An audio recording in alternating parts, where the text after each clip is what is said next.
All right. Hello. So are you do you have the camera on or is it just me not? Yeah, it's just you. You have no video. I have Okay, great. my camera's on Excellent. fine. Excellent. Fantastic. How are you today, Wolves? I'm all On right. this Wednesday late afternoon. Kind of. I mean, a bit like last week. It's a bit wild because it was quite an eventful week, and then by delaying it for a day or two, you end up with even more things jam packed. So a lot going Mhm. on. Oh, by the way, I want to apologize to everyone for the cavernous audio. I am sitting in a almost completely empty room waiting for my desk and assorted furniture to show up so I can get set up like a normal human. I'm currently sitting on my chair looking down at a monitor and a camera, sorry, a monitor and a microphone sitting on like a coffee table, like 1 foot off the ground. Yeah. So you made it sound like you're going to be sitting on the floor with boxes and then So just a mic on the ground. So I was sitting on the floor, facing the coffee table, and it was like kind of the right angle. But I did a Batman stream, and after like 3 hours, I'm like, my back is literally going to fucking snap in Bad half. I idea. need to sit in the chair. I Yeah. don't care what it sounds like. I don't care. I'm going to die if I sit like this. So you have, yeah, exactly, the male living space, which is It the it couch, the television, and then like one table for a beer. Yeah, basically. I got Yeah. a cup of water, but yeah, basically. I got like a mixer and a desk and some new microphone coming, but it's coming in the mail. So who the fuck knows how long that'll take? Okay. And Because the mail is fun. so are you gonna be like liminal for another week or? I am supposed to get a desk tomorrow, and that should take like half of the sting out of it, right? But Cool. like So I moved. I am finally in the new house. Yeah, I remember you No said more. the last Yeah, place was a temp spot. it was a liminal space. Mm-hmm. Due to some housing dealing shenanigans, we ended up staying in for a lot longer than we had anticipated. The long and short of it is that we sold the old house like ages ago, and then we ended up getting a good deal on this place on the condition that the people here could live here until they found a new place. But then the housing market shat itself, and so that took a lot longer than anticipated. Mm. But now they worked that shit out, and now we're here, and now I have my new office area, which will be filled with rugs and curtains and fucking what do you call it? Desk and monitors and whatnot, like it's supposed to be. But right now, I am sitting in an empty room, dead center, looking at my coffee table. Um, and well, like, moving has been a fun experience. I have, I want to say, like 5 stories to tell you about moving to this location. Okay. Do you want to hear any of them? Sure. So this has been between last Wednesday, where Yeah, you were visibly located in the same space, and now. yeah. So again, the course of about a week. Okay, so the first thing that happened, the very first thing that happened is during the move, we got a fucking flat tire. Fucking Yeah. sick. Good start. Mm-hmm. Fucking sick. Mm-hmm. Mm-hmm. Just the best. Now, luckily, it was like we used a moving van, and so it was on the regular car that we got the flat. So we're like, we finished moving, and then we go to where we parked the car, and then we go to roll it to the new house, and we're like, that tire is fucking flat. Question: do you know So how to change a tire? fuck no, do I not know how to change a tire? Do I sound, look, or Mm, act like the kind of big, useful man that would know how to change a tire? Fuck that. No, it is at the shop okay. because we got to order a new tire also. Okay. Um, because we Yeah, didn't have a spare tire. I've been around to help tire changings before, so even though I don't drive, I can make myself useful if that ever goes Mm-hmm. down. So I feel like I need some. It's kind of like learning how to play one character in a fighting game you don't play, just so that you don't embarrass Yeah. yourself if you're in that situation. You got to know a Well, little guess bit. what? You got to know a I'm little bit. embarrassed. Okay, well, All right, so that's the first thing that happens. Okay, second thing that happens, we come in and the prior owner, like we bought some of their furniture because we're like, don't bother moving it. I like that table, for example, right? So I go in and I'm looking at this table and I'm like, the table can like go up and down. And I'm like, hey, I would actually like to raise the table a little bit because I'm a little worried that me and my tummy are not going to comfortably get underneath the distance between the table and the chair. And Paige goes, fucking don't fucking touch it. Don't touch it. Don't touch it. I go, no, it's fine. It's fine. It's fine. And then I go in and I touch it and I go to raise it and it's so heavy that it instead lowers and then it lowers and then I try to push on it more and then it lowers like almost all the way to the floor and like ends up like just sitting on top of the chairs. And I'm like, I don't know how to fix it. how big is And, this table? and it's fucking pretty big. It's like a full dining A table dining table. Okay, okay, okay, that gotcha. can go up and down. It's cool. And I was like, oh, cool. I'll put it up. And then, and so she's like, she comes in and I'm like, oh no. And she's like, did you fucking touch that table? And I did. I did touch the table and I broke it. So I had to call the people we bought the house from and I had to talk to the guy. And I'm like, hey, dude, my wife keeps making fun of me because I screwed the table up. How do I fix the table? And he explained the trick was lifting the table from all sides evenly. So I got underneath the table and I pushed it with my feet and arms and I did it. And I Okay, did do it. you did do it. I Okay, did fix it. But for good, like three, good. 4 days it was fucked. Okay, Okay. because there was So yeah. that That's like so that sounds like the precursor to. So now I'm in the timeout room, and I have to stay yeah, here until it's all set up. yeah, kind of. Yeah, Kind of. yeah. So then we're oh, as a fun aside, I found out that my fucking delivery of my own shit from Quebec is going to be like delayed by like a month. They never even put it on the fucking truck. It's still sitting in fucking Quebec because Quebec owns, I guess. So we don't have any plates right now, right? So our neighbor comes over. Our neighbor shows up at our door, knocks on the door while we're eating pizza, and we got pizza all over our fucking face. And Paige's like, "Oh no, there's someone at the door." So I run to the door, and our neighbor, the wife of the household, has shown up and has this like fancy like plum tart that she just made. It's literally still steaming. She must have started baking it when she saw us walk home.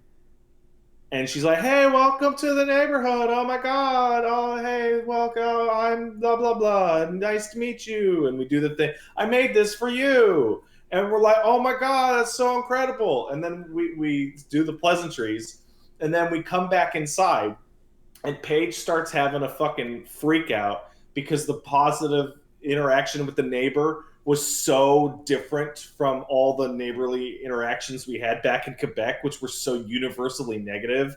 And she's like, "Oh my god, that's so nice," but she's like freaking out. And so then we realize that we don't have any fucking like forks or plates, Mm. but like we have big windows in the kitchen, so we don't want we and like our neighbors are like pretty far down the way, but like they could Mm-hmm. look through the Mm-hmm. windows and see us. So Mm-hmm. we're like, well, fuck, we're gonna have to eat it with our fucking hands. So we sit down and we like put our backs to the wall underneath the window, like in between the kitchen island so that no one could see us. So closet And chocolate, except this time we're it's just pie and it's both of you. So we're just like eating Yeah. the pie with our hands as we can hear like our neighbors in their backyard, like I don't know, 50 feet away or whatever. And we're just like, this is great. And like Paige is freaking out, going, "Oh, I hope they liked us. I hope I was nice." And I'm like, this pie is great. And we're just covered in fucking like hidden, disgusting tart. Out of view. There you go. And it was out of view. Yeah. Like we're in the corner position of like a stealth game underneath the fucking window. Okay. Yeah. So no. The ripping into it like animals after they hand it to you in full view of the window shamelessly would have been a bad call. So would have been a really bad call. Yeah. No. As embarrassing as that was the right move. That's the correct. So then. Yeah. I'm like, hey man, I want to get, I have my office space here, and it's got some windows. Anyway, they'll know. I got some windows, so I want some blackout curtains to help, with light, and also to cut down on room echo, because I can cover up a bunch of the wall with curtain. So then I go up to the curtain rod and I start to put the blackout curtains on, and the fucking curtain rod holder just pops right out the fucking wall. Just rips right the fuck out, because I guess I put too many curtains on it. And so now I have to fucking either go get some tools and learn how to repair fucking drywall, or get a hold of a fucking handyman, because now there's a hole larger than the screw in the fucking drywall. So what? Some guy in the chat goes, "A fixer-upper?" No, this is probably my bad. I should have put more brackets up there, because I wanted to hang so many fucking curtains. Because I thought many curtains would look nice. Don't be dumb, but drywall fix is not that bad either. That's a simple thing. Yeah, I know. Mm-hmm. Use a wall anchor. Yeah, I probably need stronger like anchors for the curtain rod.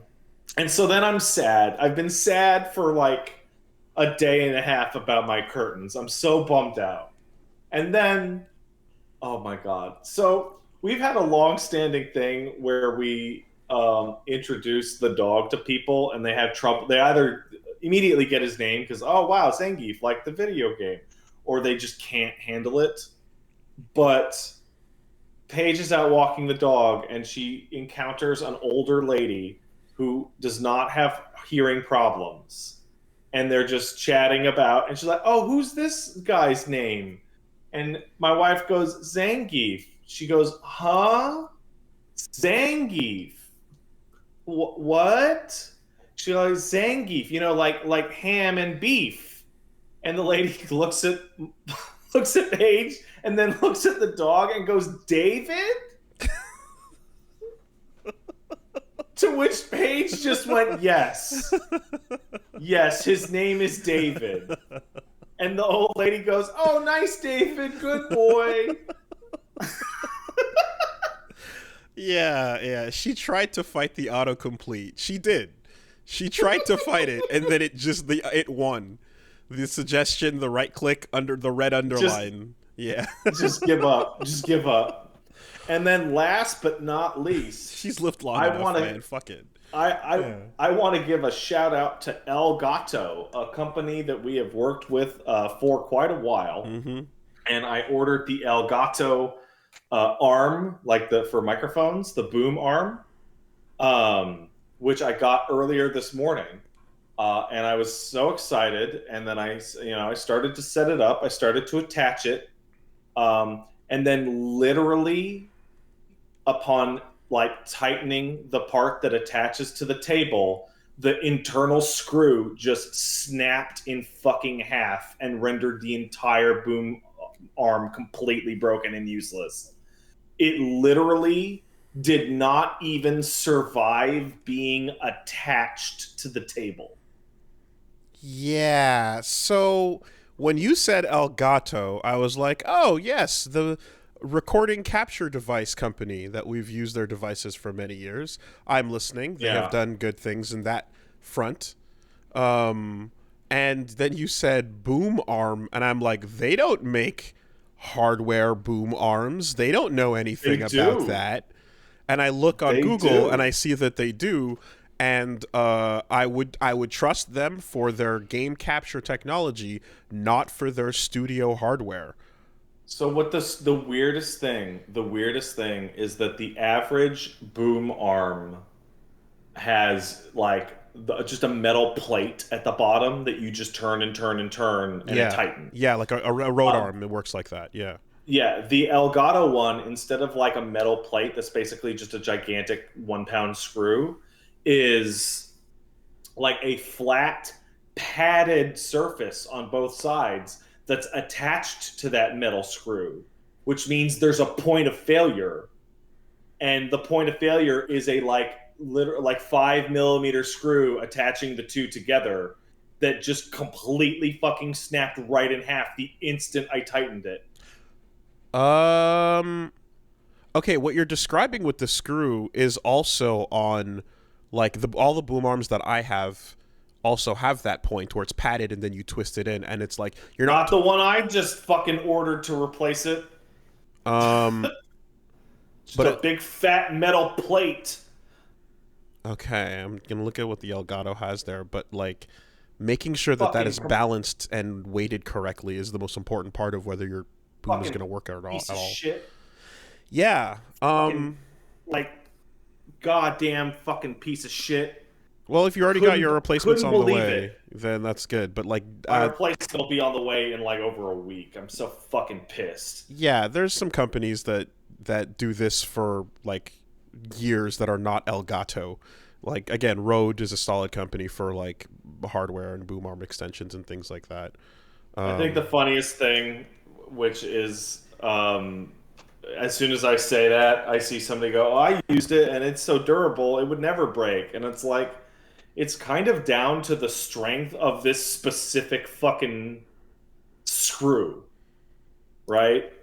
Yeah, so Like, I've taken them also into tables that are like not really sturdy enough surfaces for it, and you can force it, but then you're kind of twisting the screw until it's like over tightened and kind of damaging the table a bit. So like you have to be like, okay, if you're gonna push it, if you're gonna try to force it into a situation it shouldn't be in, you can damage the table as well. So yeah, I'm again Elgato. That's a weird. I don't know. That's a weird brand for that type of thing. But I was really, really happy to have supported them. That thing, it says something about like it arrived today, and I go to Amazon and I fucking go, this fucking thing broke, return it, and there's no question. Like a fucking return slip just appears in my email. It goes, slap it to this, and it's like I wonder if certain products get instant fucking returnability, no questions asked, no live chat or whatever. yeah, there's Fucking there's been a couple like products or companies like that, like Yeti, who like they do like the old USB mics that we used to use, and it's like okay, like that's what you do, and then because the market around that often would be selling towards like people with like amateur podcast setups and things like that, then it would be like we're gonna get into that whole game and sell you the all-in-one, and it's like everything that's not the original device that you're making is going to be of questionable quality. I wouldn't trust that. I wouldn't fucking trust that at all, you know. hmm. Anyway, So like all right. so I actually went and looked. I actually did in fact get a Rode There boom you go. arm Yeah. as a replacement, and it's like I'm so dude, like I had this moment where I'm like I've moved into my wonderful new house and I'm so happy, and the neighborhood I live in, I'm so happy with it, and I'm making friends with the neighbors. And then I come inside my house and I touch the table and I fuck the table up. And then I touch the curtains and I fuck the curtains up. And then I get my fucking equipment in to attach for my microphone and it just snaps in half. Yep.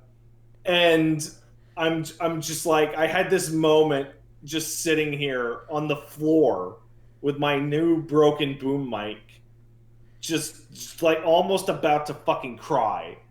Just like god damn it, just let me put the fucking monitor on a fucking desk and fucking get my microphone in a good spot. God damn it.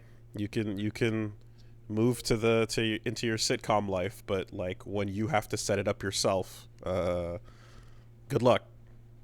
Good luck. All those skills you've been developing over all these years of house making are now going to come into to play. All right. Well, I believe in Peach's competence, so. Oh yeah, she's been killing it. Nothing she touches explodes. Yeah, no, like there's the lore and the mustard and the this and the that, and then at the end of the day, she's fucking hauling it. No, she's across the country the and shit. the head of the household. Yeah, no question. There you go. So, and you get to be sitcom hubby, which is like, just borderline bumbling. Yeah, exactly. Like, yeah. So the Ray Romano of the situation. Well, that's been the 99% of my week. The only other thing that happened this week of any note, and it's still this coming week, is I got into the Street Fighter 6 beta. Woo! Hey! I'm in. Yeah.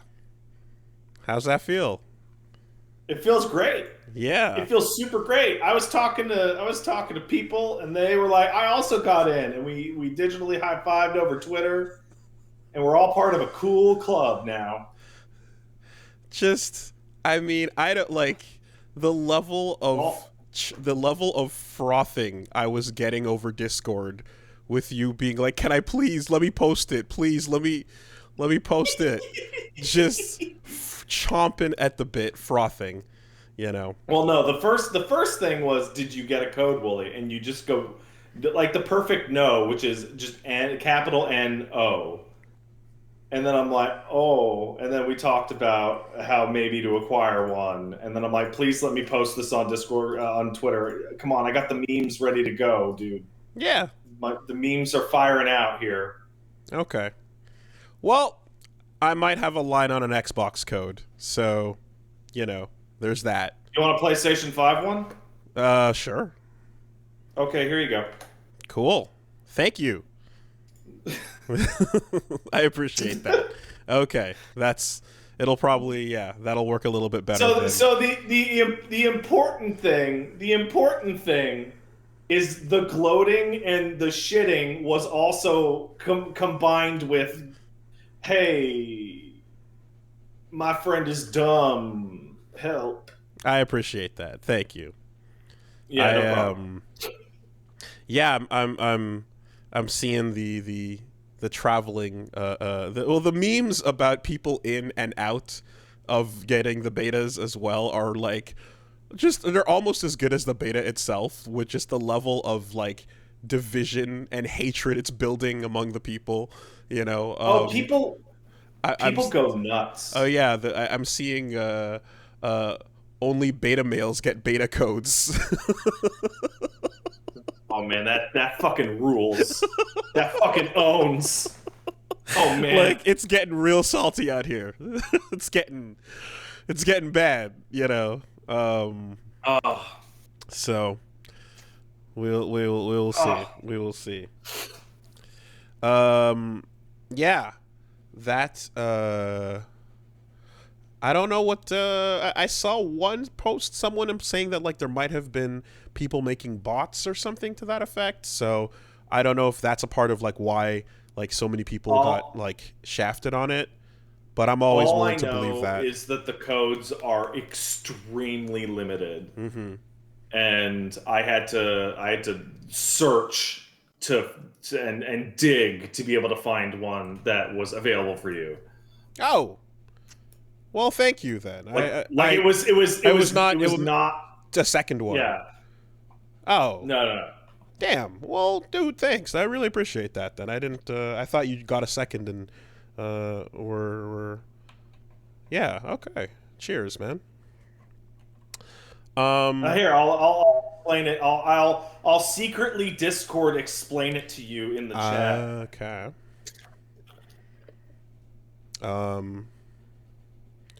Yeah, so I made the schedule and I posted it up, and I basically, like, as I wrote on it, it was just directly, um,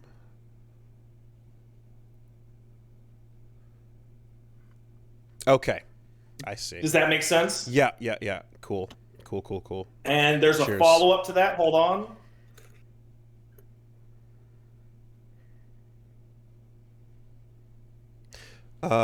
Yeah, because I put up the schedule, and it was basically just like,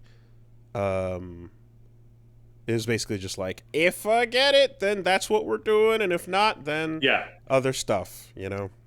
Yeah, I made my goddamn schedule this week and didn't even remember that Street Fighter 6 beta was happening this week. I was just like, oh yeah, oh no, is that going to happen? I should plan for that.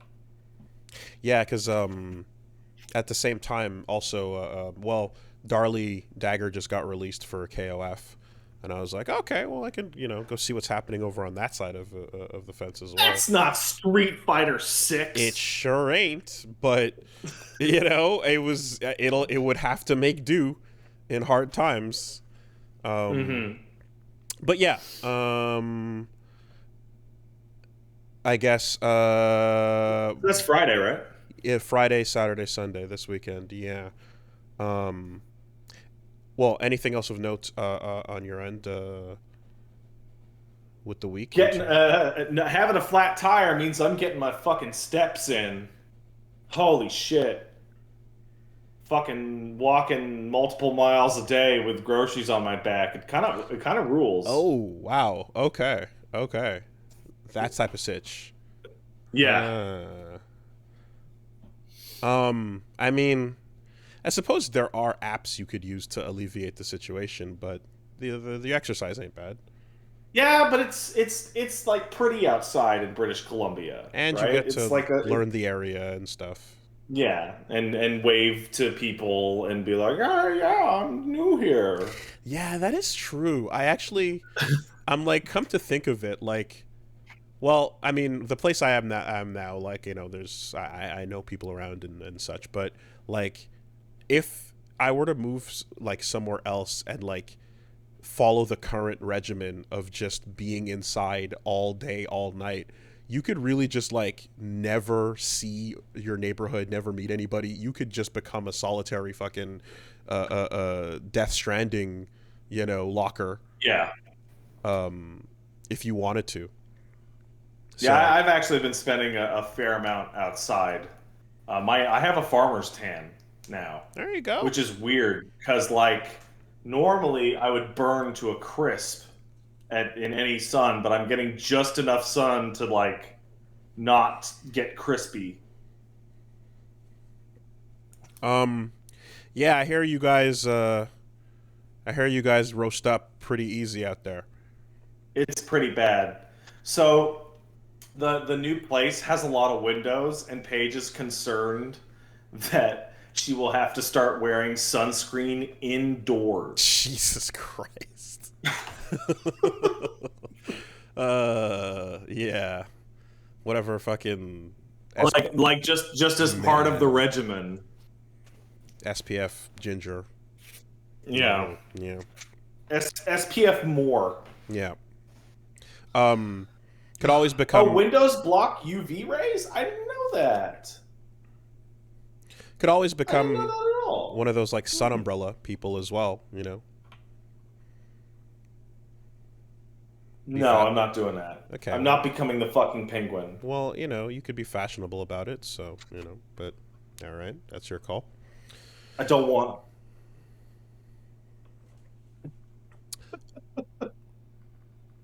Somebody said there's a new invention called curtains. Yeah, I tried that. I screwed it up. They'd act that like. Yes, no, the solution actually actively went wrong right before we got to this tried point, to so. do the curtain part. Indeed. Now I gotta get a handyman. He's gotta find where the studs are at, and then I gotta make that joke where I point the stud finder at myself. Like, when you do it for, like, the fucking 8th time, and it's just everyone in the room is just tired. Like it's not even remotely funny anymore. You're not even getting a kick out of it, but you're doing it out of Yeah, obligation. Like, hey, yeah. look, I guess you Look at found. me. Yeah, look, I did it. It's me. Oh, wow. Ooh, look at that.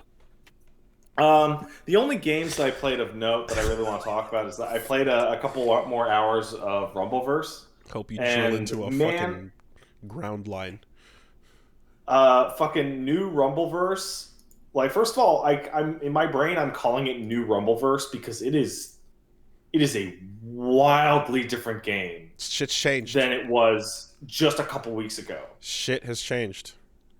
Um, yeah, like I mentioned it, before, but really, like Keyblade is you're that's a different character you're facing.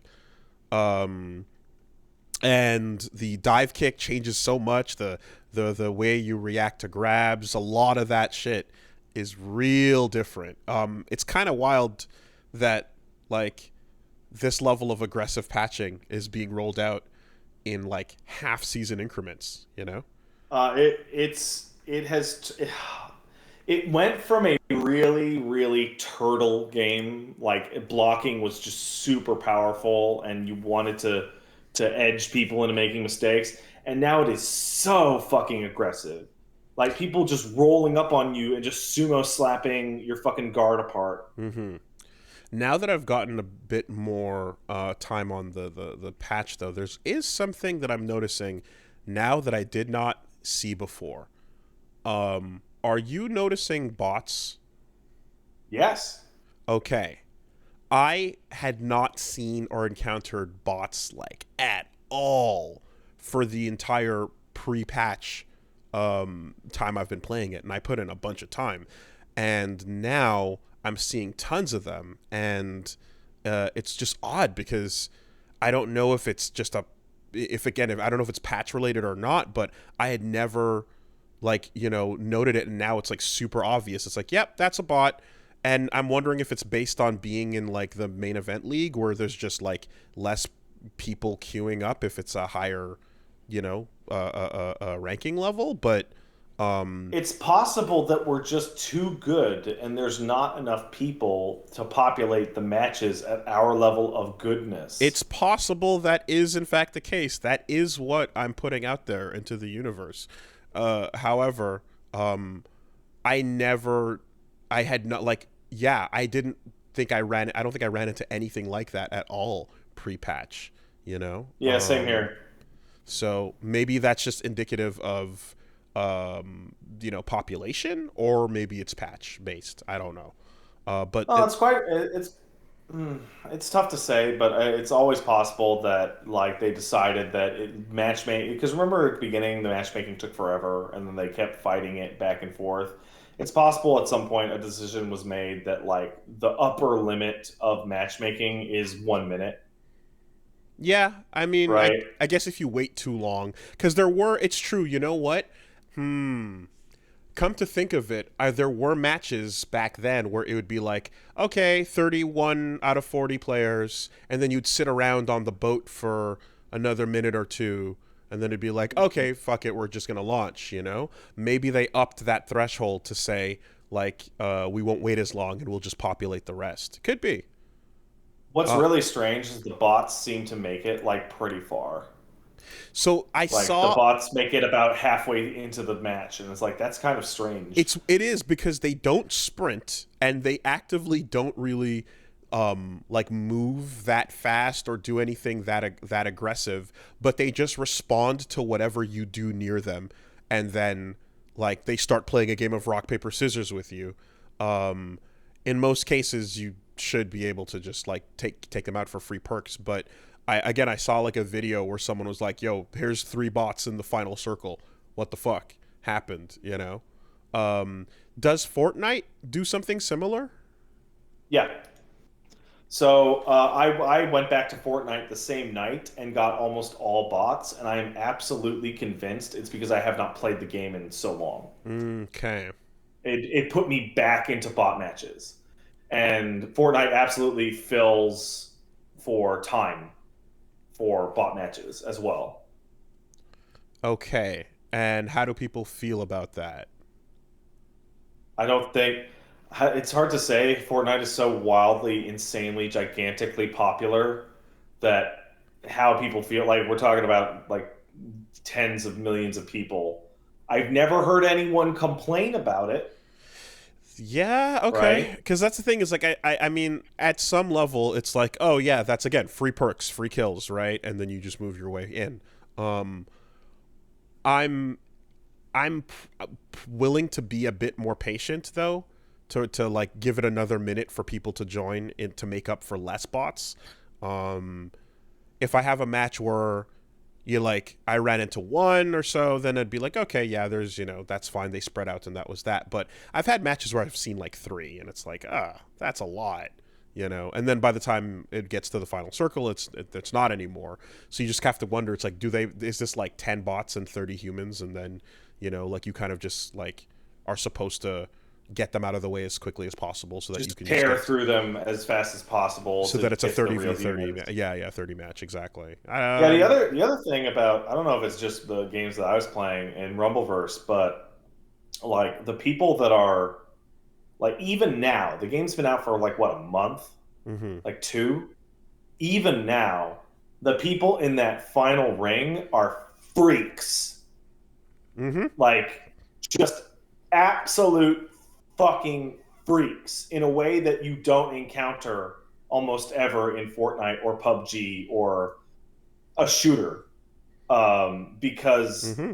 like the fighting game elements just appear and just like Yeah, footsies, fucking mind games, just the whole fucking thing. dude, it's all the dance doesn't start till you're in the final circle. Like the whole thing is just, putting on the dress, putting on the makeup, getting ready, checking your lipstick, and then the dance begins when the final circle happens. That's where you can see people setting up, you can spot who has meditative, like the whole game kind of begins there, and you're like, all right, how many chickens you got in your pocket? Sometimes people will pull out their chickens and kind of wave them around.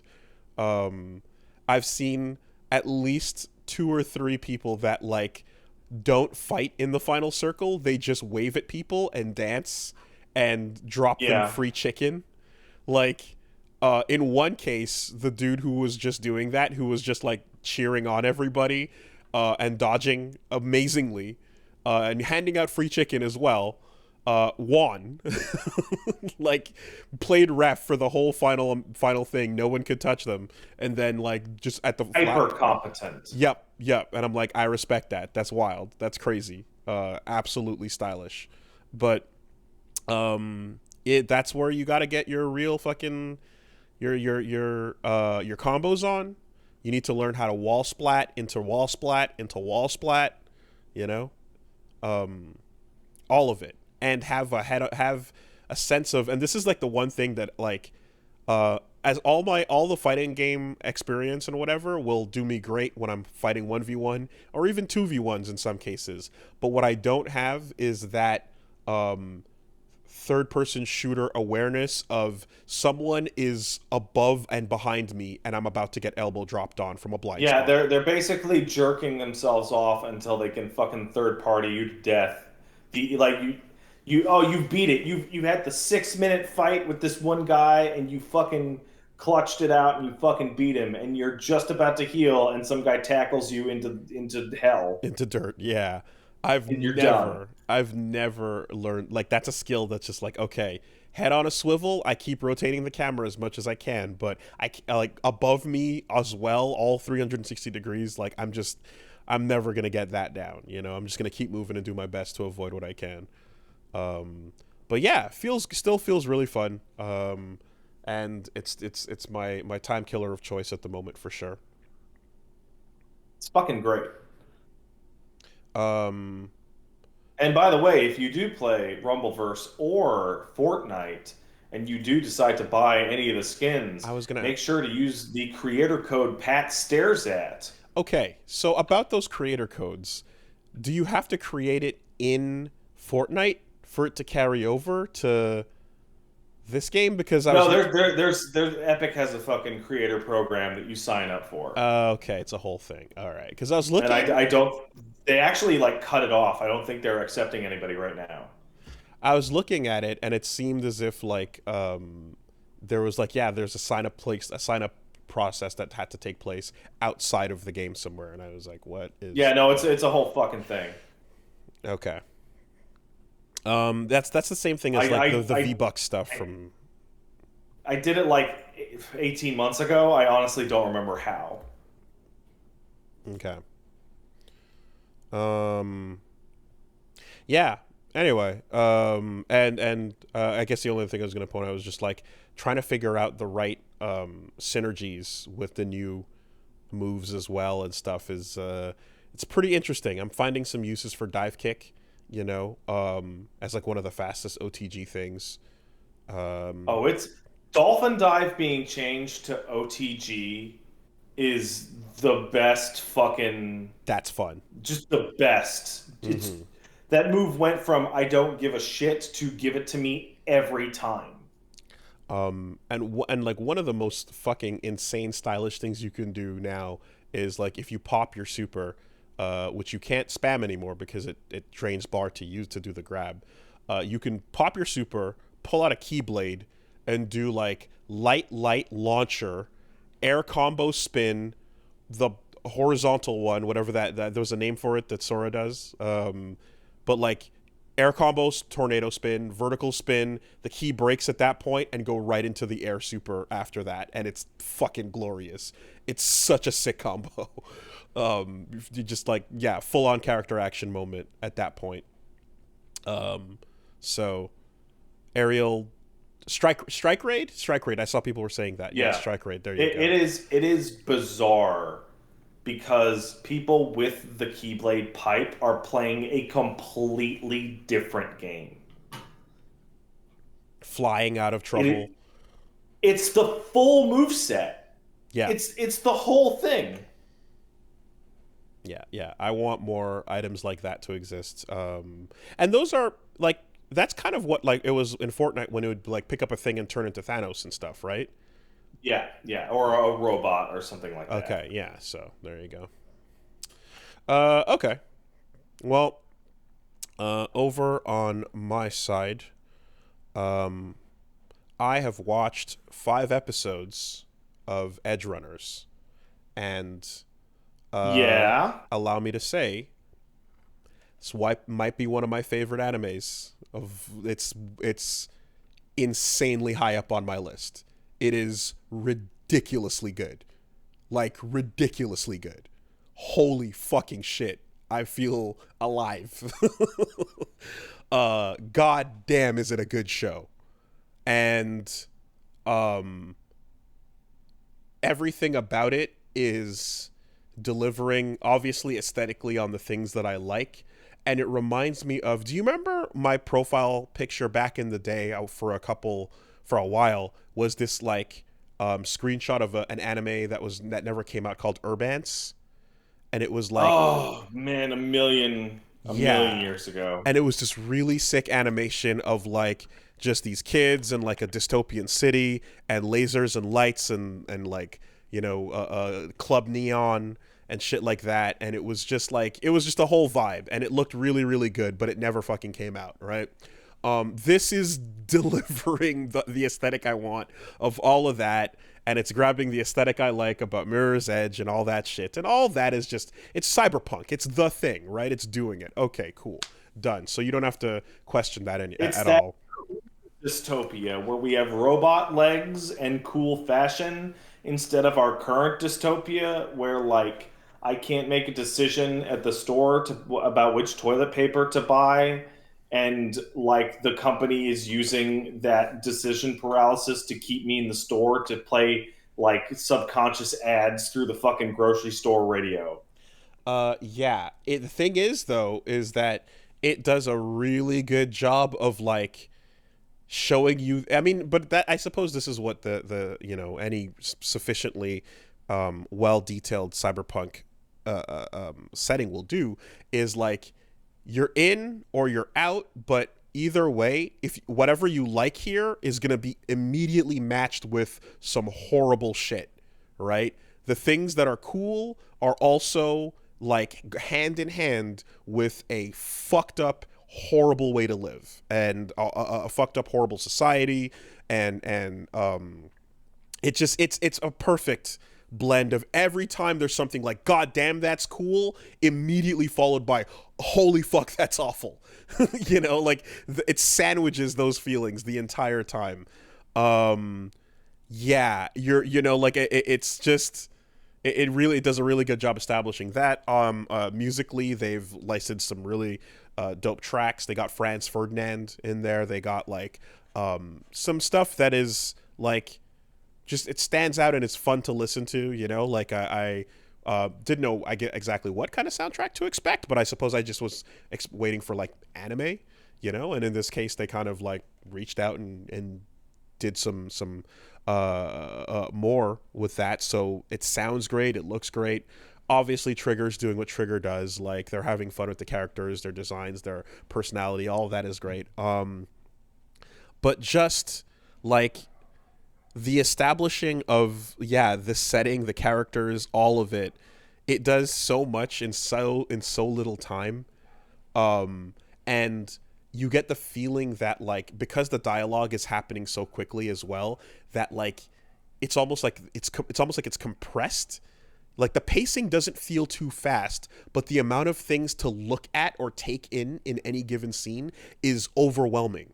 Conversation, like I constantly have to kind of pause, back it up a little bit, replay that conversation because I was reading the log version, or I was looking at something in the background, or there was just something in the set. You know what I mean? Like there's a lot going on, but it still is going to take its time. You know, like there's a scene of the main character just walking through the city for a while on his way to school, and there's just so much to look at and take in that, and it's, you know, that's a nice little pace setter, a little tone setter, but like it's still hyper dense as well, so you're on alert the entire time. Yeah, one of the reasons for that is likely that they're using the in-game architecture and environment as the fucking actual backdrop for most of the outdoor scenes. So like a lot of that design work and style work is done. Like it was ready to go. Yeah, oh, that's so. And the thing is, I'm looking at locations and like, you know, big stores and bars and things like that, and I'm like, I'm guessing these are places you would actually go in the game as well. Um, I definitely, I'm gonna think that a lot of that was just like, here's reference from what we've already set up for the game. So because that's obviously so rich, though, it just integrates beautifully into what they're doing. And I mean, yeah, you want to talk about just like, hey, cool implants are cool, and cyber eyes and internet everything and all that fun stuff is great.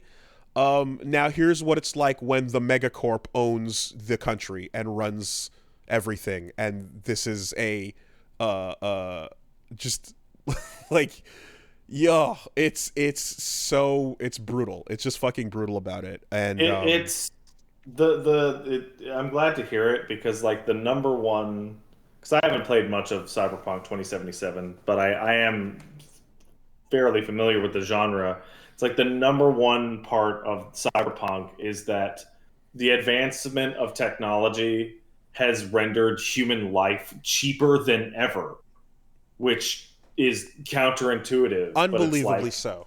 Yeah. your fake arm is more valuable than your like entire life as a human creature. That's it. And there are times where like a setting is not like that. It's a setting where you would think human life would be valued, and then like something like shocking would happen, and then everyone would just kind of go on about their day, and it would rip me out of it because it would be like, wait, what? Like, why are you not reacting to that more? You know? God, I'm trying to think of a good example of this. It happens from time to time in stuff, but like, I mean, it's been so long now, but I remember like parts of Gantz where I kind of was just like, what? Like, that's a weird way to react to something that horrible, you know? Yeah. But yeah, in this case, it's like everything from top to bottom is just beating down exactly how unbelievably cheap life is, you know.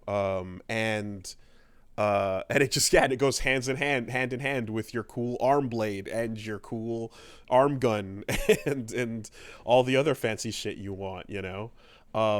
Something else as well that is just so fucking awesome is like, I was also wondering about whether it would be like, it's would this be an anime in not just our art style and like character aesthetic and flavor, but like would it also basically be like, okay, when he goes to school it's gonna kind of be like a Japanese high school, but it'll just be in this cyberpunk world?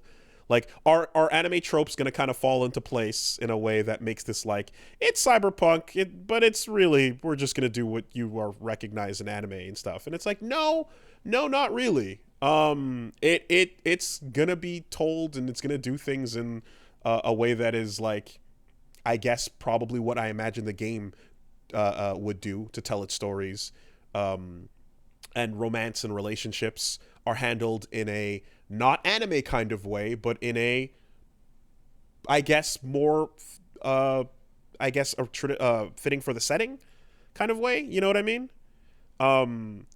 It's so far, at least. I'm 5 episodes in, but I was kind of wondering, I'm like, so are we gonna have like letters behind the school with hearts on them and doshio moments? And it seems like, no, not quite. We're gonna have some fucked up pretty mature moments between characters, and people be fucking, because that's what you do. And let me ask you a question.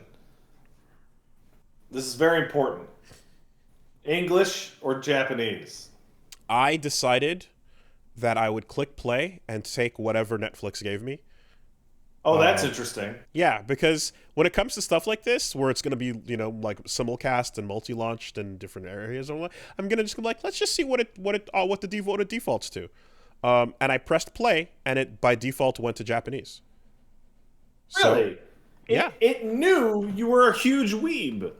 I have no idea what it knew, but I just pressed play, and I said, I'm going to watch this in whatever way the default setting is. And the default setting was in Japanese, so I said, all right, that's how I'm going to watch it. So I've been told that both dubs are excellent. I imagine. But the subtitling on the Japanese version loses a lot of flavor because they don't use much of the cyber parlance. They do a good bit, though. In fact, what I would say is the cyber parlance is happening in the dub, in the text of the subtitles, and I'm not hearing it in what they say. So sorry, that's what I mean. People are it's a dub subtitle. The subtitles are just the closed captioning for the dub. So people are being called chooms all the time, but the actual things they're saying is just a normal Japanese sentence that I would recognize. So it's not a transliteration necessarily. It's still taking the same subtitles as, I guess, what the original dub would be. What the fuck is choom? I'm assuming it's like a slang for like you're like a gonk is bad. Choom is like good. Like I think choom might be like dude, and I think gonk is like idiot. Chum. It's supposed to be chum. Okay, I get it. So wait, choom's a real word? Did you play? Yeah. Wait, you say you touched the game a bit? I touched the game for like 3 hours, and then it just basically completely fucking fell apart on me. Okay. Did you grab any lingo in that time? I heard many chooms, but I didn't know what the fuck it meant. The context I got was choom, gonk, and nova as well. But yeah, well, I mean, I'm always glad to see that, like, by saying I'm like, I pressed play and it turned out it was subbed, and everyone and a lot of people are like, both are good, and some people are like, no, switch to English, and other people are like, Japanese is great. Like, that's good, because that means that all Yeah, versions of it are just solid. try it on rewatch. Exactly. Which is the best thing, because goddamn, do I remember my teenage years when there was only one way, and that was the only way that you could hear it, because the other way was just garbage. So Or just totally unavailable. yeah. No, And sometimes the only way available was the garbage. yeah, I'm down to switch it over and see, because I did that with like JoJo, for example. Was like I switched a couple times back and forth just to see what they sounded like in each respective language, because gotta hear Kira killing it. So yeah, I might do that in this case too as well. Especially if like they did a really good job with the casting. I see people talking about Gus Fring, so I'm guessing they hired God, what's his name That again? guy, That Giancarlo Esposito. Esposito. Yes, cool, very nice. Yeah, man. But anyway, all this to say that like it's just one of my favorite things ever so far. It's so fucking cool. It's so good. And I already like I'd get to the end of like a couple episodes, and then I'd like jump back to and go back to a scene and watch it again, and stuff, and just I'm probably gonna just bang the rest of that out, like maybe tonight, maybe tomorrow, I don't know, but holy shit, Trigger, super good. And we talked about how people hit the game again and brought it to the players to an all-time high, and yeah, like my love for this will get me to pop that game in and check that setting out. Absolutely, especially if things are better now. It's been patched into improvement, and if again, you said there's a combat overhaul, so that is It's really smart that you make a project like this that focuses on the setting, because then you get to go, hey, there's more of the setting over here. and to me, there's, I guess, like the original source material, which was the tabletop game, and then there's Edgerunners as my primary way of interfacing with it, as my my preferred priority entry. And then I'm like, and if you want more of that, you can check out this game. So yeah, I'm looking forward to it. They made a video game based off of Edgerunners. Wild. I think the funniest comparison was, so Cyberpunk 2077 is still flawed, but people are coming around on it now that it's been mostly improved. And the wild chasm in between, man, I watched Edgerunners, I really wish I could see more of that. Hey, I'm really enjoying Cyberpunk. And wow, Arcane was great. Maybe I should look into playing League of Legends. Like, just the absolute fucking pit I was just that about to bring separates those two groups. I was just about to bring up Arcane as another way of like, yeah, you got me interested in this setting. That I thought I like what I saw in this show. I thought it was pretty cool. I could see myself diving into some entry into it, and that entry will be Project L when it launches. It is. The longer it goes, the funnier it is to me about the way League of Legends is trying to expand, and it's desperately trying to expand into not being League of Legends. It wants to be a show, a card game, a fighting game, an RPG series, and an adventure series, because they're well aware that they're never going to get new mainstream people to play League, because it's just an actively vicious, mean, upsetting game. Well, I have to imagine that League and Fortnite are games that are like, and Minecraft, for example, they represent games that are like, they're at such industry saturation levels that anybody who's not playing them, it's because they've actively made a choice, right? Yeah. It's not So like it's people just are still working its way out there.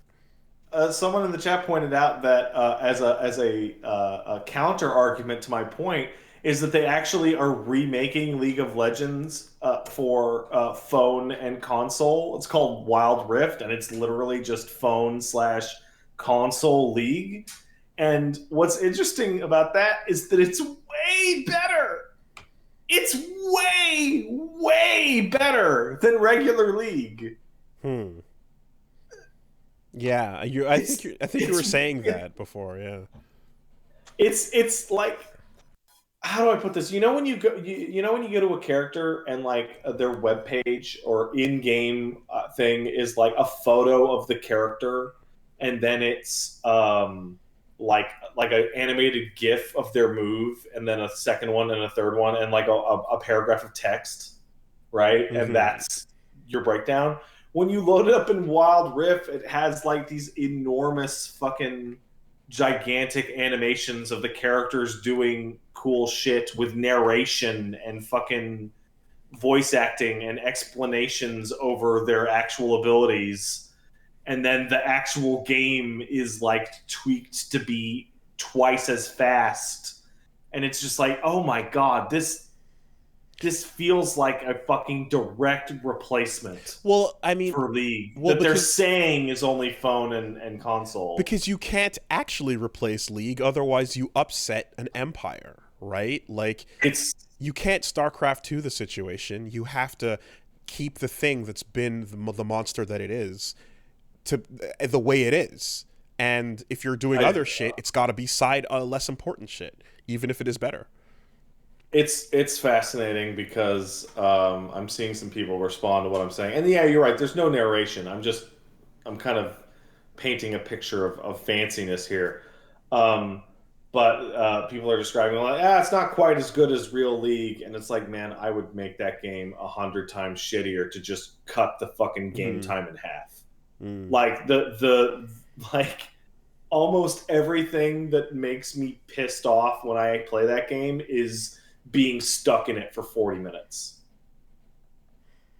I mean that time sync on each game sounds insane.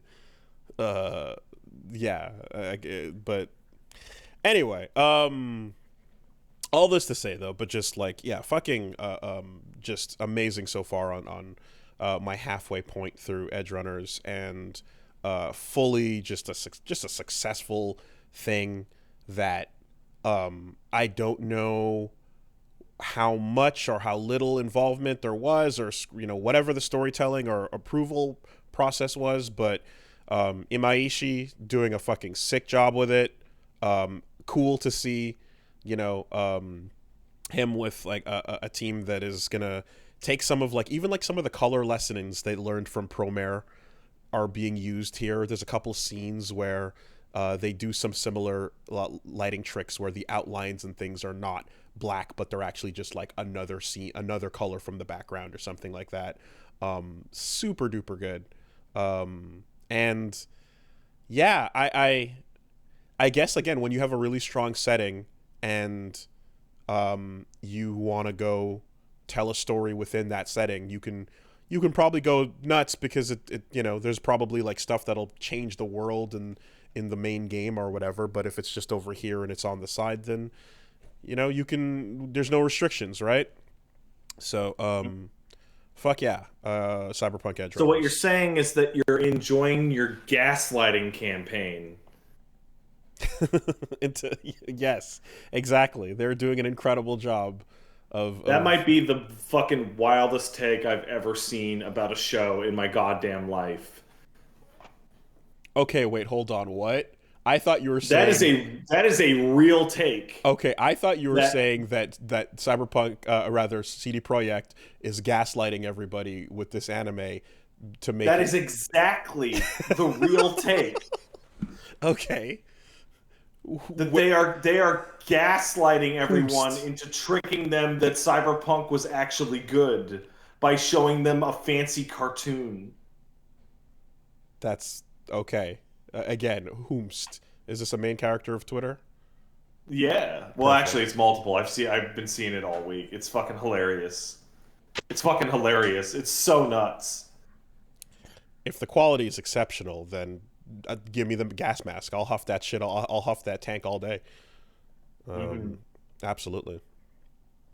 Yeah. So, um, Edgerunners, and then, I mean, not a ton else. I mentioned that, like, yeah, the Sam Show characters dropped in KOF, and I guess I'll take a look when we get a chance to in the future. But I did press some buttons and mess around a little bit with Darlie just to see. And it's interesting how they're converting those characters in. I'm still just wildly shocked that they would go with her as the third, because there's literally Haomaru, Nakaruru, the must-haves, and then the wild new OC, who turned out to be pretty popular, I guess, admittedly. Isn't So, she? Isn't she like the poster OC of that game though? but not really, because the bird dude is like on the cover and on the marketing material. So, like, not exactly. I think she was just like the unexpected holy shit, look at her character that blew up on Twitter. Um but like, if you go back and grab like the box art and stuff, yeah, again, they put I forgot his name, but bird guy with the beak on the box. So it feels like they're pushing for him. Um it's almost similar to how what the fuck's her name again? God damn it. Um New Dolores. It's almost similar to how Dolores is in KOF 15, as like not a new poster character because it's all about Shune, but holy shit, everyone thinks Dolores is a fucking great character design. She's a pretty successful, popular thing, and now like there's like you know a groundswell over Dolores. So I feel like Darlie's in that role. And I don't know a single one of the other characters you just mentioned. Okay, Dolores is the black girl in KOF 15 that has the glasses that are like circular, and then the purple and blonde dreads, and then Okay, the got it, got it, got it, got it. she does all the sand stuff. Yeah. Um. Anyway, so yeah, pretty interesting. Like converting them into that system, and just making them more active and more hyper than they're meant to be, because Samurai Shodown is a slow and deliberate game of very subtle movements into explosive movements, and KOF is hop, jump, skip, run, roll, burst, pop, fucking max, activate, go nuts, go crazy. Yeah, no, KOF is fucking Ganondorf and fucking sorry, KOF is fucking Fox McCloud and Samurai Shodown is Ganondorf. It's crazy. So turning those characters into that form is, and I mean Nakaruru was in the last one as well, but now seeing like someone like, yeah, Darlie, and Haomaru as well joining in and getting extra moves to just have them keep up. It's kind of seeing them in a hyper form. It's almost like the change from them going from Samsung to KOF is almost like taking Ryu from Street Fighter and putting him in Marvel. Like it's kind of nuts. But more when we do a stream on that in the future. Mass Effect 2 continues. I feel it's quite interesting. We did we're doing a bunch of I think we did pretty much all the loyalty missions that we could up to this point. I did tallies, and that was a lot of fun because it was like it was fun. I was kind of expecting to get a you get a courtroom scene. I was expecting to have like tons of dialogue choices for like how the courtroom scene would play out, like a little bit of a Phoenix Wright mission type of thing. And unfortunately, Right. it kind of just comes down to like maybe one or two dialogue choices. And then there was also a tense moment between Miranda and Jack earlier that also came down to just like bluing or redding your way out of the situation. And I Yeah, feel that is the most disappointing use of blue or red in the entire series. I They I have mhm. such a good reason to hate each other's guts, and you get to just go, no, shut up, bitches. I think I suspect that like it might have been in that case and with the court case a way of like taking it easy on the player compared to say like Rex, where Rex is like a 3 prompt conversation, but you can fuck up right away. Yeah. Right? So like having things that are like ooh tense, say the right thing, like the tension, if it's just one moment, it's unfortunately not as like it kind of yeah, it spoils it a little bit compared to like walking teetering through the conversation trees, you know. Um perhaps not as perhaps you don't have to go as far as like the mission like step a little closer um to the Batarian slave girl who was freed. Um you don't have to go as nuts as that is, but like it does um feel like things end very abruptly when it's like, oh, one and done, and we just blew our way through that entire thing. Also with Also, parts of it don't make any sense because like they're having this personal difference that is deep and angry mm, and personal, and your ability to just go, everyone shut up, and it's like, good, we've maintained their loyalty by yeah, telling them to stop having the fight.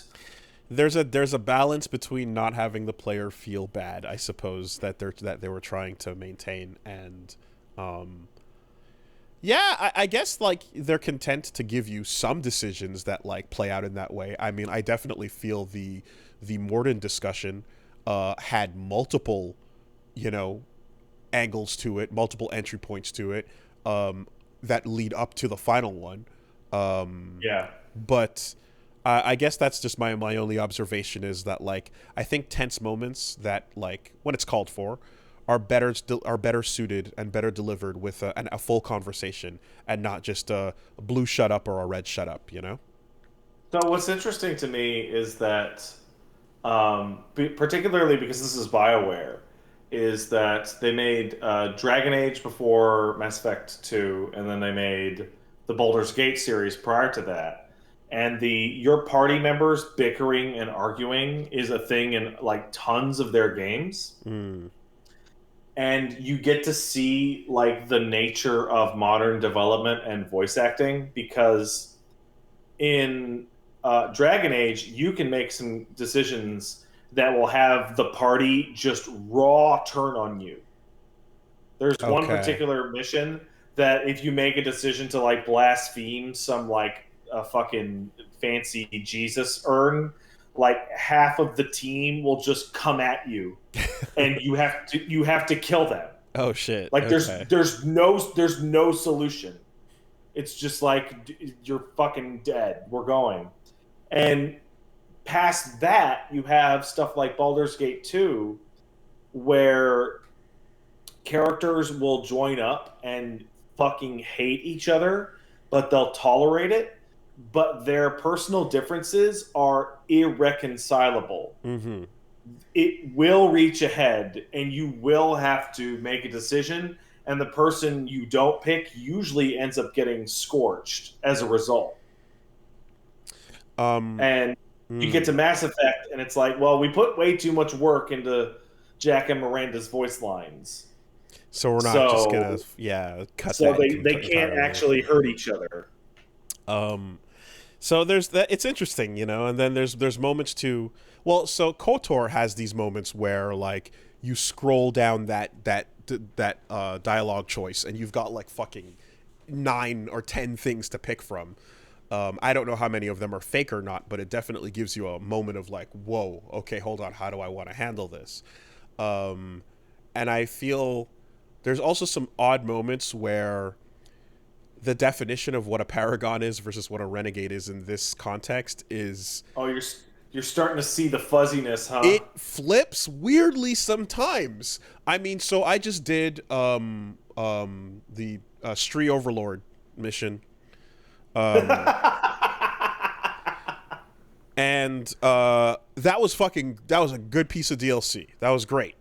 But it was the most notable odd bit was how your reaction to the final confrontation with the brothers, and the fucking Clockwork Orange moment, is like, you can be blue is fuck you, you're a piece of shit, this is horrible, and red is okay, I'm not bad, I'm on board, tell me more, as opposed to blue being, this is rough, but like blue, like, as opposed to blue being, this is horrible and unethical, this is bad, fuck you, and red being, I'm just gonna pull the trigger right now, Right. And there are moments where, like, blue and in the game earlier, where blue and red are aligned, but red is, and that's the end of you, and blue is, I'll forgive you or let you off the hook without, murdering you right here in cold blood, versus the other times where they're diametric opposites, and you never quite you don't quite know, like, which one you're going to get until you're in that moment and you see what you're being presented with. Yeah, there's definitely, and then you get third choice as well, which, can toe the line, be the middle, and in some cases it's literally like the way I want to take the situation. But I wish that there was, like, again, like an alt, like deeper blue and or like brighter blue, deeper blue or brighter purple or brighter red, like, there's these moments of, like, but I know that is also, like, asking way too much of a game that needs to kind of give you false choices that can structure you back to a coherent narrative, it's interesting. There's very little consistency, and the biggest one is between game, right? In Paragon in 1 is narking.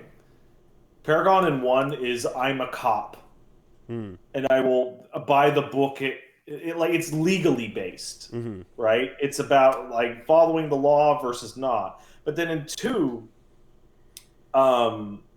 you're breaking the law by default. So it becomes more of a moral, or like, it's supposed to be, but Renegade Shepherd in 2 is occasionally just insane. Yeah. yeah. No, absolutely. Because it's like, blue is like, what Shepherd probably should be doing according to a novelization, and red is the opposite of that. But what the opposite means just flips around wildly from moment to moment, And then in 3, you get the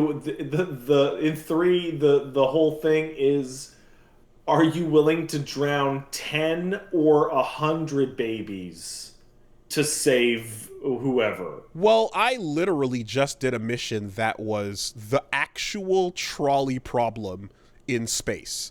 And I mean, the first game had the Batarian thing with the planets, and you stop them and stay so on and so forth. This game, oh my god, like, first of all, side note, I can't believe how they go from mentioning Batarians a little bit to, like, and then I never played the DLC in the first one when I played it when it first came out back in the day. So I didn't really remember that race. Like, and I definitely don't think I ever saw them until this time around. No, you only see them in the DLC. Exactly. In 1. So, and it's like, okay, yeah, they're kind of fucked. And then in this fucking game, every second planet you scan is just lore on how fucked this entire race is. Fuck them. There's no even keel here. There's no reason to look twice and consider maybe there's some good ones.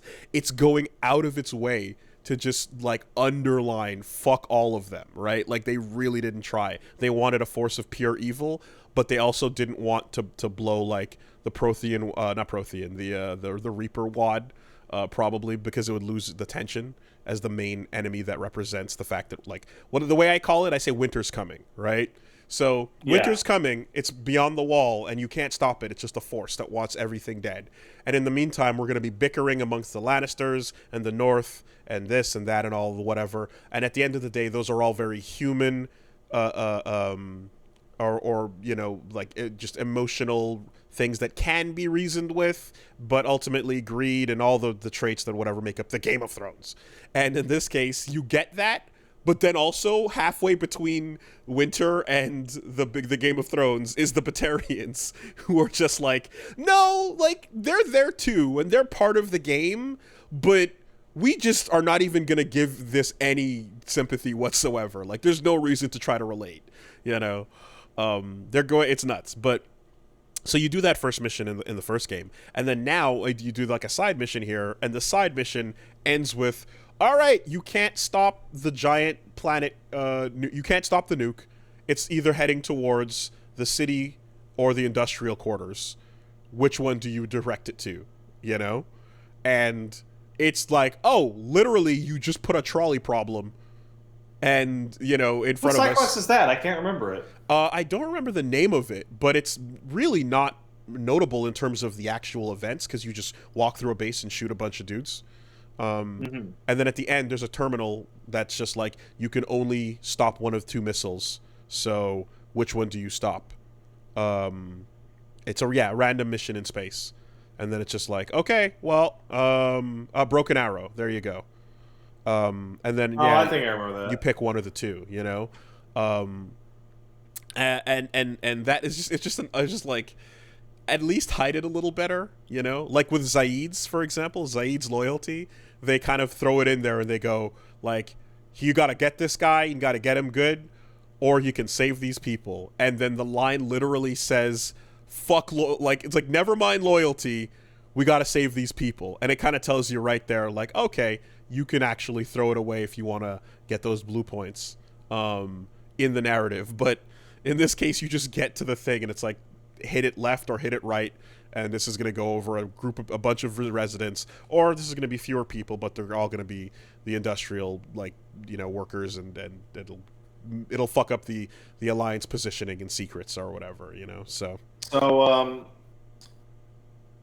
there's more Batarian adventures to come, I imagine, and I can't wait. I can't wait to talk to you about further Batarian adventures, because you will not be able to believe it.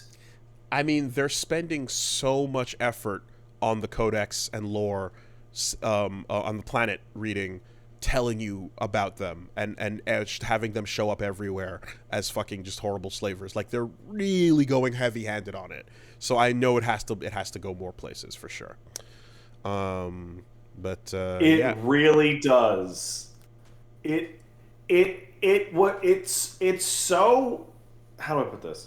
It's so intense that I remember like streaming it, and I'm sitting there. I didn't play it when it came out, like the mission I'm talking about, and I'm just sitting there going like as a player, not like as a person inhabiting the character, going like, I literally can't believe they wrote this. Yeah. Looking forward to it. So yeah, Mass Effect is going, and right now, so a couple of ComboCon videos came out as well. As you guys might have noticed on the channel, we got Wooly versus Fago, we got Wooly versus Kenny, and then the Tournament of Dreams. So I think we're going to be on 2 Mass Effects a day until the new thing, which starts tomorrow, which kind of predictably is going to be Bayonetta 2. Did you do Bayo 1 on your channel? Back in the day, one of the first things I did with Reggie was Bayo 2. We did Katamari, and I think we went right into Bayo 1. Man, that game's coming out like end of the fucking month. I can't believe it's coming out the same day as the Resident Evil 8 DLC. Like, I'm so pissed. Yeah, wait, is it? Yeah. Huh. Damn. Both are on the 28th. Well, shit. But anyway, I kind of figure, we need to line our calendars up for, the big shit that's about to drop. So let's get Bayo 2 out of the way. Let's catch Reggie up on the Cereza Chronicles. And to be honest, let's see what the fucking Rust looks like. Because I remember popping in BO 1 and being like, oh my god, I don't remember how to play and do anything stylish at all. And you can bet your ass that same thing for 2, because when it got ported, I bought it. I I'm like, yep, I want to support that. And I think I installed 2, and then I just haven't touched it since, my first runs on the game. So, this is probably going to be rough. I ask everyone for their patience in this trying time as I try to remember how to do the stylish thing. And then hopefully by the 3rd or 4th session, we'll be warmed up and good to go. BO 2 is way easier than BO 1. Yeah, but it's not about easy. It's about, like, stylish, you know? I want to look good. Well, then I can't help you. Yeah. So, the first episode will not feature style. There will be no style. Do not expect any of that. Maybe it might. Maybe. I'm going to try my dodge offsets and hope for the best. So yeah, that is going to start. And then on Friday, we are going to be doing our second... We're back with the React stream. I think going with Wooly versus whatever. I like that. WVW. And it's like a box of chocolates. You never know what you're gonna get. And I've tweeted it out. You can submit your trash. Feel free. I'm also calling it a slop stream. So it's crazy how trash the submissions are. Mm-hmm. It's wild. Yeah, we doing the slop stream. So send it in, or you can if you're on Reddit. I posted a thread as well where you can send. You can post in the Reddit, and we'll create the 2-tier list and move through it. I know, Pat. I know you tell people to reply directly in your schedule thread for the videos. I do that. I do not do that. Do not fucking drop your videos in the Twitter thread for me. I put a form right there. You can fill it out. You guys should do it. You guys should just drop them in the Twitter thread. That's the easiest way for them to get to them. They will literally not only not make it, they will be ignored. And you know what you should do if he doesn't watch your video 1 week, you should just constantly repost the same video every time he does post his schedule. How will they do that from a blocked account? They'll make a burner account. Yeah, okay. Great. Yeah. I think, no, genuinely, like, the only really frustrating thing is that, like, when I make the call out for, like, new videos, I skim them and I add them to the watch later list, right? And then, like, there's so many in the list now that, like, it takes weeks to get to them. Mm-hmm. And people are, like, still submitting the ones that I added 3 weeks ago. And it's like, no, I'll get to them. Or I skipped it on purpose. Whichever. Yeah, so I'm gonna again, I'm asking some kind folks to vet and we're gonna just make it through. But anything that goes on that hasn't been watched is gonna be at the top of the list for next time. So I'm not throwing it out each time, you know. There's no shortage. There's no shortage of slop to get through. And we will see how to arrange this. But that might just become a regularly scheduled thing. We'll see how it feels. We'll see if it's viable. But that might be popping up as a thing we do. And I hope everyone seems to enjoy, so we can have a good time. And yeah, most of the time what you're gonna end up seeing is stuff is gonna get clipped, thrown on the algorithm channel. The VOD is gonna be there, and then I'm working on something else as well. Like I'm working on a sort of like YouTube safe, compressed, amplified, fun version of events. So stay tuned for something like that, because I do know that people have their preferences and stuff. But anyway, stuff will be around. So And then the moment, of course, anything happens that is dangerous or sketchy or threatening, then yeah, that shit will get nuked off the face of the earth, and that'll be gone. But my hope is that the vetting process will save us a lot of that danger. So yeah, but anyway, I this Friday. manually scan every single one because I don't trust it. Yeah. I mean, I kind of have that process in my brain anyway. That's naturally what I'm doing, like, pretty much for the entire stream. Same thing for, like, messages, anything coming in, whatever's popping up. But I just want, like, there's a point where it's like, I, this seems fine, but it's a clip from The Witcher. That can't be bad, right? Wop. The Witcher's got big fat fucking titties and buttholes in it all over the place. It really does. Also, if I remember correctly, it also has small, nice, decent sized titties as well, which unfortunately the the YouTube does not discriminate, nor does Twitch on the cup size and whether or not that is going to be allowed. So big fat honkers are just as not okay as small little A cups. So anyways, I noticed you couldn't think of a fun word for A cups. I tried, and I it's just what I don't know. Like yeah, tibbies. I don't like that. I don't like that at all. Okay, well, I don't know.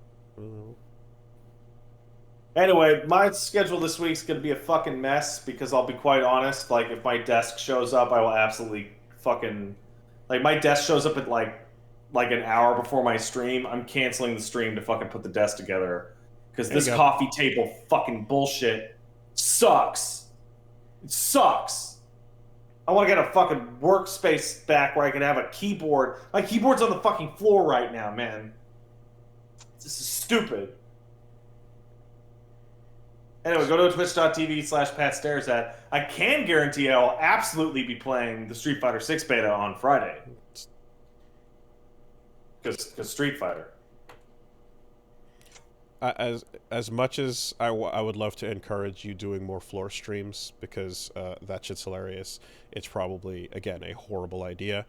That being said, you could always expose your balls and, like, yeah, stream the fucking building of the desk. Like, oh my god, I'm so scared of doing that. Stream your fucking manhood. What if my whole balls fall out? Like the tactical what if my camera whole balls angle. Oh, I don't want it. No, I don't want to. to. Very important. I'm not going to do that. All right. Well. Hey, can we take a quick break? I got to take a piss. That's about time. BRB.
Alrighty, let's take a quick word from our sponsors Whom we love.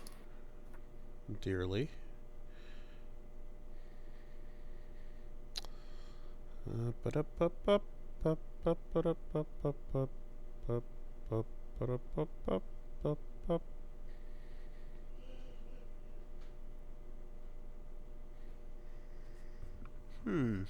Give me a second to refresh this page. Are our sponsors hiding in your email? Oh, there we go. Okay. They were hiding behind a unrefreshed Chrome window.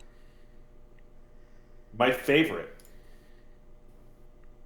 This week, the podcast is brought to you by Green Chef. So, Green Chef, for those of you who might not know, are the lifestyle certified meal kit company that is getting you your healthy options, your healthy alternatives, balanced meals, getting you them straight to your door, and of course, getting you them in the style that you prefer. So it's CCOF verified, and you can get keto, paleo, vegan, vegetarian, gluten-free, or just regular balanced meals. So yeah, you want to check them out. They've got a great range of recipes to suit your preferences. 10-minute lunches each week. The menu includes tons of options that you can go through. Low prep, so of course the way that this goes down is you pick a couple of things that are gonna suit your tastes. You're gonna be able to choose from 24 to 30 recipes weekly. The options to mix and match the meals from different dietary preferences, as mentioned, and you can customize on the go. Swap in protein, swap in sides, swap in beef, salmon, USDA certified organic ground beef, whatever suits your fancy. And of course, new ingredients as well coming in on a regular basis. It's nice to be able to deal with that and not have to deal with the pain of shopping. So yeah, consider Green Chef. So what you're going to want to do, of course, is head on down to greenchef.com/superbeast135 and use code superbeast135 to get $135 off across 5 boxes, and your first box ships for free. So that's greenchef.com/superbeast135 and use the code superbeast135 to get $135 off across 5 boxes, and your first box ships for free. They're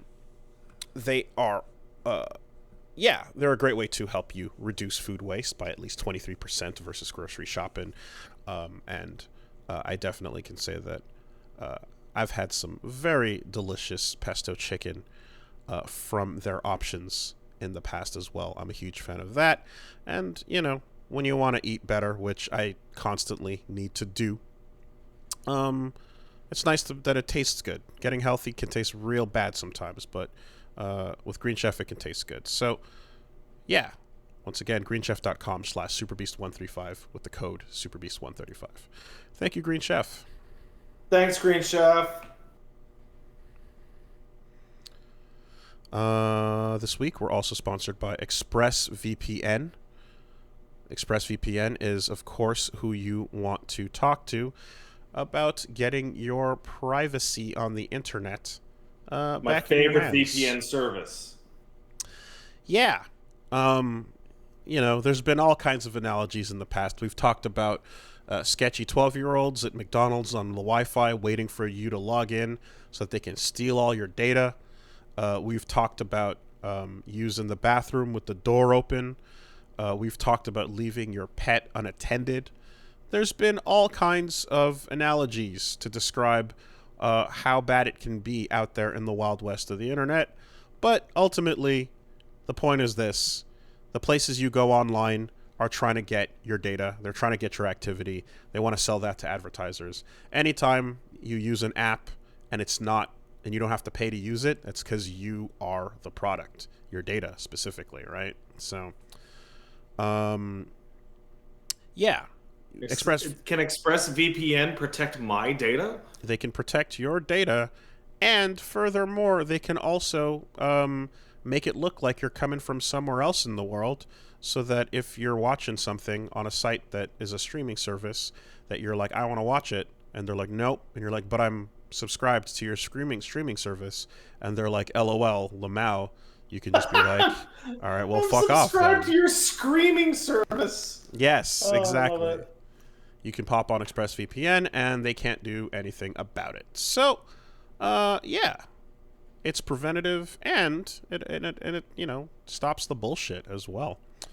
I use it regularly to watch stuff from the forbidden land known as the United States of America.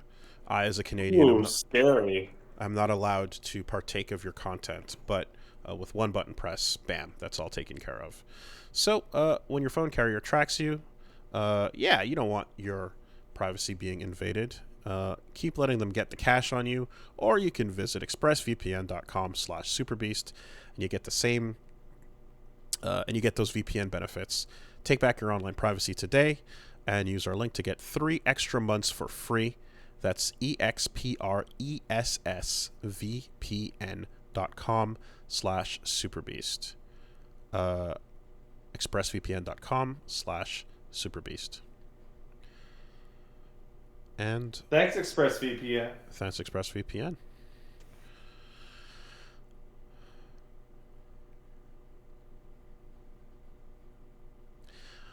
Lastly, this week, we are sponsored by DoorDash, who are in the business of helping you out when you've got back-to-back meetings, errands to run, chores to take care of, a lot going on in your life, a lot that is, time-consuming. You can get DoorDash to hook you up with whatever the local favorites you got around you are, or the go-tos. And I can say that now that I have, I've tasted some of your American restaurant delicacies, you guys have got a lot of really delicious choices out there to choose from, and a lot of you can get. I'm getting word that you can get a giant Baja Blast delivered straight to your door. Really, that's kind of crazy. Up here in Canada, I'm jealous of the fact that there's places that you guys can get your Baja Blast re-ups. So, DoorDash. Get your drinks, get your snacks, get your household items, all in under an hour. Every time you place or order a pickup or delivery, you help keep some of the stores and restaurants that you like in business. And, of course, there's also 300,000 partners you can choose from with all kinds of places, including Chipotle, Popeyes, Cheesecake Factory. Bam, dropped off straight to your door. Contactless delivery, so of course they can just leave it, ring the doorbell, and ghost out, and you are going to be good to go. And, you are... sorry, I lost track of where I was there. Yeah, no, and you're supporting the restaurants you like to eat at. So for a limited time, our listeners can get 25% off their first order of $15 or more when you download the DoorDash app and enter code CASTLE2022. That's 25% off up to a $10 value on your first order when you download the DoorDash app in the App Store and enter code CASTLE2022. Don't forget code CASTLE2022 for 25% off your first order with DoorDash. Subject to change. Terms apply. Thanks, DoorDash. Thank you, DoorDash. Okay.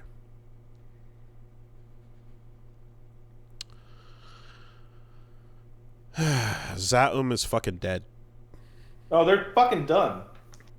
It's over. Like, just instantly disintegrated. In a heartbeat. in the Like just most disco way possible.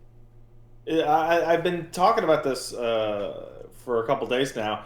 There's nothing more appropriate than the way this went down.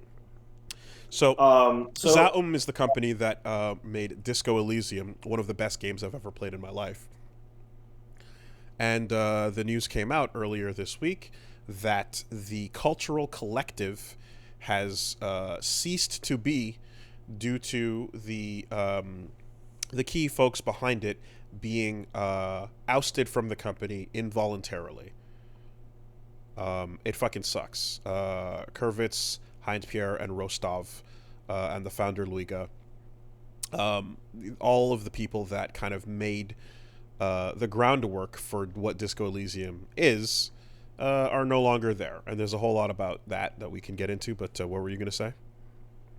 So the nature of this, I keep thinking about it, is its appropriateness because I forget the name. I can never remember their names, but one of the heads of the studio, who is now gone, posted this like fucking, I don't know what to call it, like manifesto, Martin Luiga, yeah, or some just massive essay about why they left and what happened, and like the description from interviews in the past of like, well, how did Disco Elysium happen, has been that the heads of the studio were like political pariahs because of their insane and like fucking like fanzine about communism and the political spectrum that made them like despised in Estonia.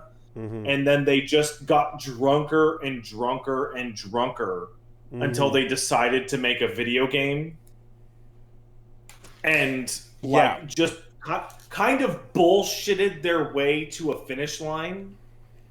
I talked about it when I was shouting out there was that really great little 30-minute mini documentary on like the making of it. But like, yeah, they just, the creator kind of the creator of the writer who wrote A Sacred and Terrible Air just released that book, and it was, it's sold abysmally because it was just like 1,000 copies in Estonia. Like, that's about the best you're gonna get, and just got super depressed after that, and like went into this insane Harry like stupor of just drugs and alcohol, went on a bender and just kind of fucking lost it. Came out the other side and met some artists, musicians, and then listened to their grandkids tell them, hey, why don't you idiots stop working on your old shit and make a video game, because people care about those things instead.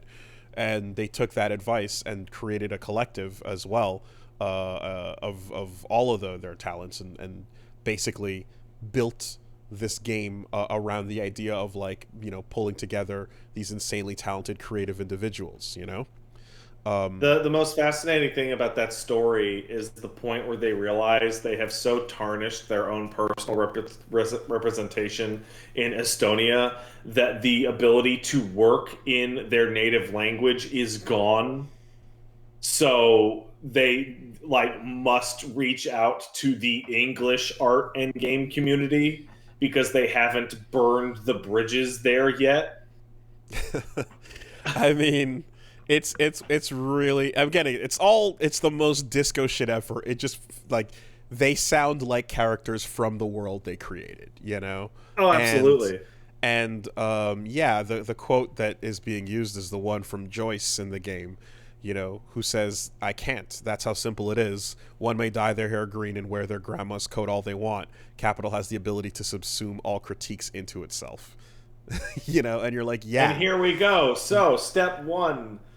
So much of their commune was not actually written down. It was just verbal agreements, which allowed the investors in their company to just push them right the fuck out of said company. Because what was confusing about the announcement, I should say initially, was the fact that they specified that Zaum, the creative collective, is dissolution. The dissolution of the Zaum Cultural Collective, excuse me, which he mentioned is distinct from the Zaum company, Yeah. And it's Seems like, like that wait, would have been a mistake.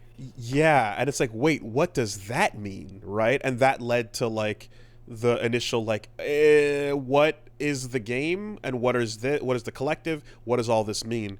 And I think we've gotten some light shed on it a little bit since then. It is totally fascinating. I think this might be the only instance in the entire history of video games that a character in the video game killed the video game. Yeah, In that the light yeah, bending yeah, man, who yeah, I need to remind people, the light bending man is a real person. It is their primary investor in yeah. Disco Elysium, and Zaum literally got the bean counters out and got all the creative leads fired, and is now hiring for monetization expertise. And the one that got me the worst, as people pointed out, Disco Elysium is a game that is like Estonian. There are not many games from Estonia. You can feel when a game's made in Ukraine. You can feel a game's made in China. You can feel a game is made in the US or Canada or Japan. But Estonia didn't really have a lot of really intense representation until now. And a lot of that was its writing and its incredibly bizarre tone. There are no Estonian writers left at Zaum. The current lead writer and only writer is a guy who graduated from a Boston University from the States, and their LinkedIn page is specifically asking for like British and American writers. Like, I cannot Yeah. possibly imagine a guy from the United States writing a game like Disco Elysium. No, so that's what yeah, that's what I was saying before, just how like the game itself was such a unique take because it came from, again, just Estonia, like a world that's so like we don't know anything. There's a lot of like Eastern European flavor that is like already just distinct and that we don't encounter that often. And here in this case, it's like this brilliant, scathing, hyper political like angle that is just so impossible to be cultivated in what we're familiar with. It couldn't have been cooked up in any kitchen on this continent, you know? It's very distinct, and losing that sucks. And then they of course specify that in the founding of like the team that it took to get the game made, they had to get the capital, they had to get the money from these same people, from this like mega rich light bending guy essentially. So like, you know, the ones that are responsible for it getting to where it is now in that initial way are of course going to do what they do when they see something become a runaway success, and just they'll be unable to resist getting in the kitchen and trying to have fingers in every pie, you know.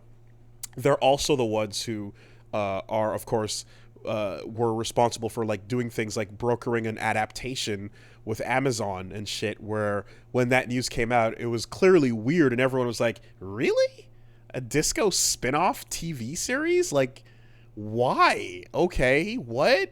And it's like, yeah, of course, because this is the same position that Guitar Hero was in when Bobby Kotick took the name and then started shitting all over Rock Band as the imitator. You know, long I after will say, I Harmonix will left. say, Disco Elysium and but I don't know if many people even remember, there is a Disco Elysium 2 being currently developed right now. Yes, and an Um, adaptation of A Terrible and Sacred Air into game form. yeah. But Disco 1 and Disco 2 are somehow both going to have the distinction as being the most interesting games ever made. Disco because it is, and Disco 2 because I can't wait to see what the fuck that game is like. Like, I am fascinated by the attempt. It's incredible. It's just, but it doesn't, like, I think it's going to be fascinating to see how off base it'll be, but it's also just like, yeah, but they don't care. All that matters is the name has established itself. it is now valuable. Those two words, when put together, mean something, and that's all the money people care about, right? And the fact that like anything that is a part of the soul or the creative part of what made this good is like disposable is like not of any real consequence to them. They have no problem forging ahead, putting out something bad and just hoping that enough people will not be, aware of this kind of story, pulling out the magnifying glass and finding out about it, because they'll just be like, "Oh, it's that thing. Yeah, I like that. Well, oh, there's another one. Okay." So that usually works fine. I feel there is room in the critique because so Metal Gear Solid prior to Disco, I want to say that Metal Gear Solid was the most overtly, unavoidably political game to ever exist. Right? It was just like literally telling you about the nature of personal sacrifice in the Cold War and how politicians ruin everything for like an hour in a cutscene. And you still got to talk to people. I remember talking to people in college, and I'm sure you do too, that went through Metal Gear 1, 2, and 3 and like didn't get it at all. Like at all. Like literally like, oh man, Snake's such a badass, gotta kill people. Cool spy guys. Yeah. Like, are you actually fucking serious? Absolutely. And now Disco is like the next level because there's nothing cool happening in Disco Elysium. It's literally a bunch of pathetic losers sitting around arguing a bunch of fucking politics all day and like maybe getting drunk. And like the idea that the audience for that game that enjoyed it would still go on to not get it would be the most hilarious thing in the world to me. But it's absolutely going that way because I know exactly what you're describing. And I also remember when, if I remember, like I feel like we popped off harder at a handshake more than anything else in the entire franchise of Metal Gear Solid up to that point. A denied handshake was like the craziest shit ever, But in this case, you're going to have to see the skeleton form of it. But what industry has not, more than video games, has prepped you to see the bones of the thing reanimated by a necromancer to be a husk of its former self, more than fucking video games. It's the perfect industry for this. We've seen this a million times. The only thing I wonder is the other thing video games do often is have somebody who gets together with some creative people, they make something amazing. The corpos step in, they can't resist, they ruin it all because they gotta, monetize as hard as possible, fuck up the process, put to death, whatever the fuck the reasons are. The thing blows up, they take it for themselves, and then those people have to leave the ship and then go form a new one somewhere else if they still feel like working on this type of shit. But whereas, there's your whether you're talking about your fucking platinum games or your yacht clubs or your respawns or your there's a million examples of like these companies that pop back up after they're forced into exodus from the thing that they put their work into. These guys are like not actually video game people by default. So there's no guarantee you're going to necessarily see that in them or that they'd have the drive to want to interface with this medium anymore. So that kind of leaves me worried. I also have to say that as this news broke and people were understandably upset, there was also the very typical video game industry side dish, which is game websites going, look, most of the people who work at Zaum are still there. The creative control of like one or two people isn't the whole game. Games are a team project, and it's just the most pathetic fucking shit ever. Are games a team project? Yes. Are they a collaborative effort between everyone on the fucking team? Absolutely. Do the director and the writer and the gameplay designer have fucking more impetus than other people? Yeah. Hideo Kojima has so much fucking effect on his games. You could let people play Metal Gear and then Death Stranding and not tell them anything, and they'd be like, "Oh yeah, the same people made this, huh?" And in Right? this, Like and in, it's a fucking farce. and in this case, it's not just that thing about like the auteur or so, but it's so much deeper because while we touched on it earlier, to specify, the cultural collective they made was something that existed before the game studio did, right? This was the original grouping of like those creators that they wanted to work on all kinds of other things. So I got actually a hot tip. Good old Plague was letting me know about how apparently the Disco Elysium the Discord has kind of turned into like just a massive investigative whodunit and what happened and why and how, and trying to figure out everything about this. And a pretty interesting post I see here came in from someone who in Estonia was describing, I guess, to the best of their ability, what's going on. So yeah, this person said, I understand a lot of Western press view Zaum as a game studio, but they're not. The cultural collective and this whole tragedy is actually a huge thing over here. Zaum is an extremely prolific cultural collective and put out literature, criticism, zines, and a lot of work in the past decade. And this bullshit is dismantling one of Estonia's very few cultural production houses of note. Three main actors involved, which were the people, Kurvitz, Hindpere, and Rostov, and the founder Luiga, are not game devs or industry people, but musicians, authors, critics, and activists. The game is just one of hundreds of works output from the collective since their founding, and this one that called for foreign capital to realize the project once they decided to run with it. The UK. I want to point out Mm-hmm. before you go on further. I'm looking at the credits list, and the people listed as leaving are together lead writer, secondary writer, lead designer, art, and design lead. Yeah. Are you fucking serious? Yeah. So, oh yeah, no, it's pronounced Zinus, right? Like Magazinus. That's Yeah, how you say it. Magazinus. Yeah, you're right. You're Got right. it. Yeah.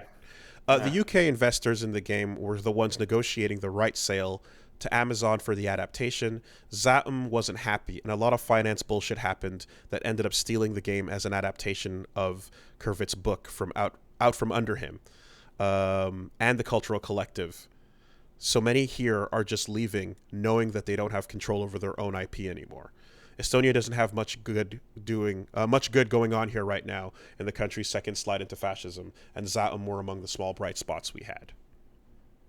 So that kind of paints it in an especially like fucked light, because it's like, damn, there was way more going on than the video game, and certainly not anything that I knew about prior to this announcement, you know? What a pile of fucking shit. Yup.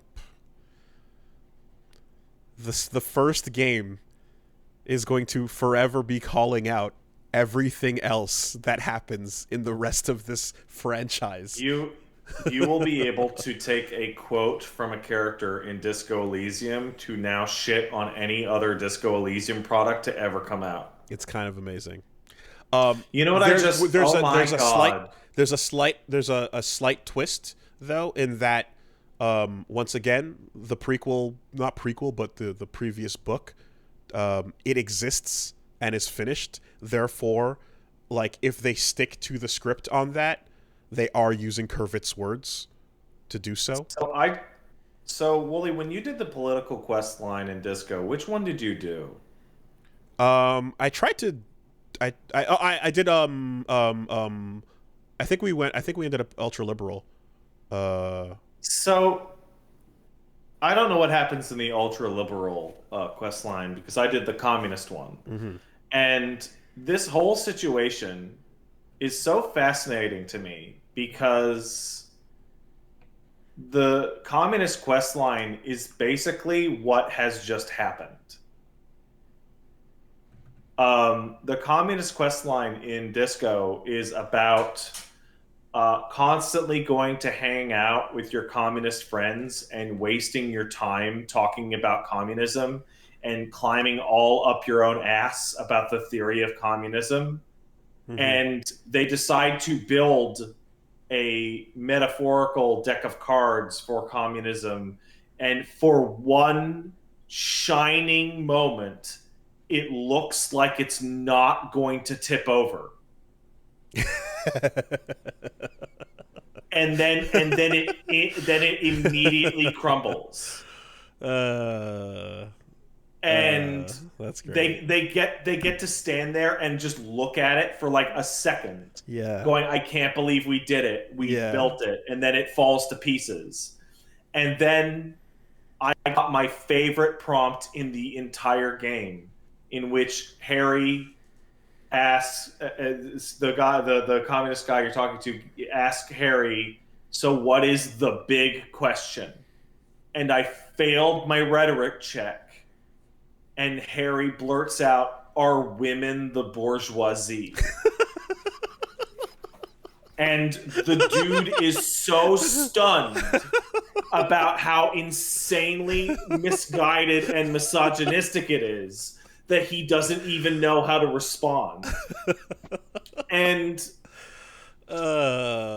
Fuck. and that's kind of what happened. Disco should not have, like, we've seen a lot of games fail their own development, right? Mm-hmm. I like the way it's told. I can't believe Disco Elysium came out, and I can't believe it made enough money that they were able to find a voice actor willing to do it who wasn't a real voice actor, Mm-hmm. and that Also he a did such musician. that he also did such an excellent job. And the game came out and it's perfect, and it's been perfect for less than a year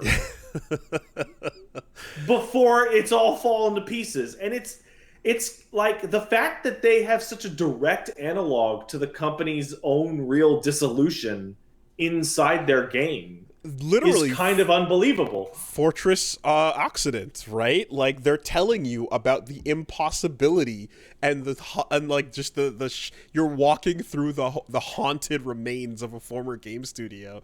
You know, like it's beyond on the nose. It is like inside the nose, creating it like structurally. Yeah, and you have to assume that like the only way any of that was able to happen was because the investor was content to simply hand over the money and just walk away and say, give me back more when I come back later, you know? And then once it became a fucking global phenomenon because the quality exploded out of the game, it became a matter of like, oh no, now there needs to be more attention paid. This is a whole thing, you know? Always, always, always, always. Yeah, Yeah, there's the I don't think there's I'm any game that more perfectly represents the phrase lightning in a bottle. so the what you're describing is kind of like the devs and the collective making the game and having that one shining moment. The ultra Yeah. liberal quest consists of you meeting a mega rich lightbending guy and then deciding to become a man of immense worth. And to become a man of immense worth, one needs to raise their net worth overall. And so a new counter appears next to your real, and it is your net worth. And your real might be in the negatives, but your net worth, though, right? It all depends on what you own. So, in order to become a man of immense worth, you must travel around and talk to various people throughout the game, and you ultimately start by you have to work through bargaining ownership of things that are just words based on promises, and then you eventually bargain your way into like like you walk by the shop by the pawn shop, and you're like, oh, that lamppost, yeah, like I need to get something like that, and that'll have my name on it, and then everyone will know I'm a man of great worth, and you're able to negotiate for it But you can't take it with you. You can't carry it. You can't bring it anywhere. So then, well, we can put your name on it, I suppose. You know, and then the clout starts to build, and you become a man of worth, and your value goes up, and then you start working your way through different people in the environment, you know, until eventually, like, it comes down to like putting. Getting the big statue renovated, or so it might seem, you know, in town. But the entire thing sends you around hustling and bustling, and like NFTing people, like just top to bottom, but nothing physical or tangible is ever actually exchanged. There's never anything real. It's just words, and words eventually make that number go up.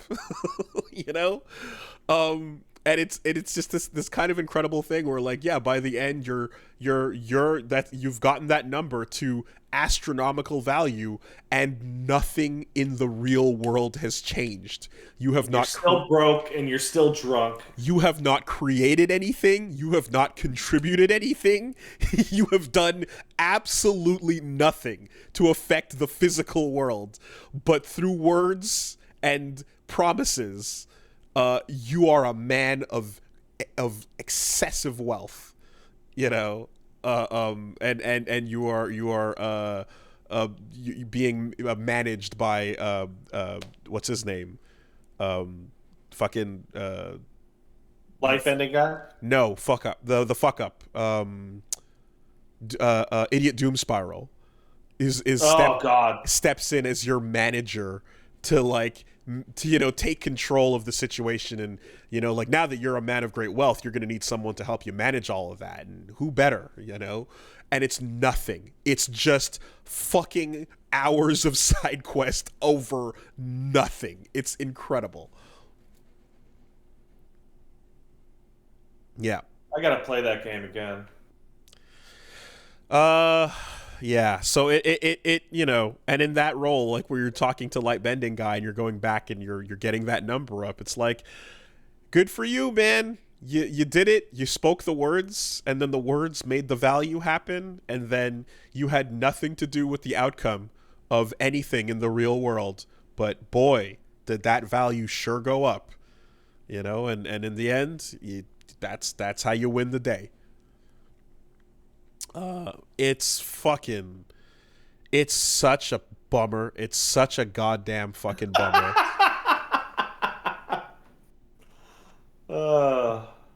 But it's the most disco way to go out. Yeah.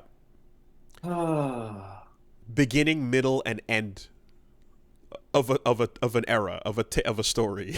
You know, in a flash in the pan. They can't take whatever disco is.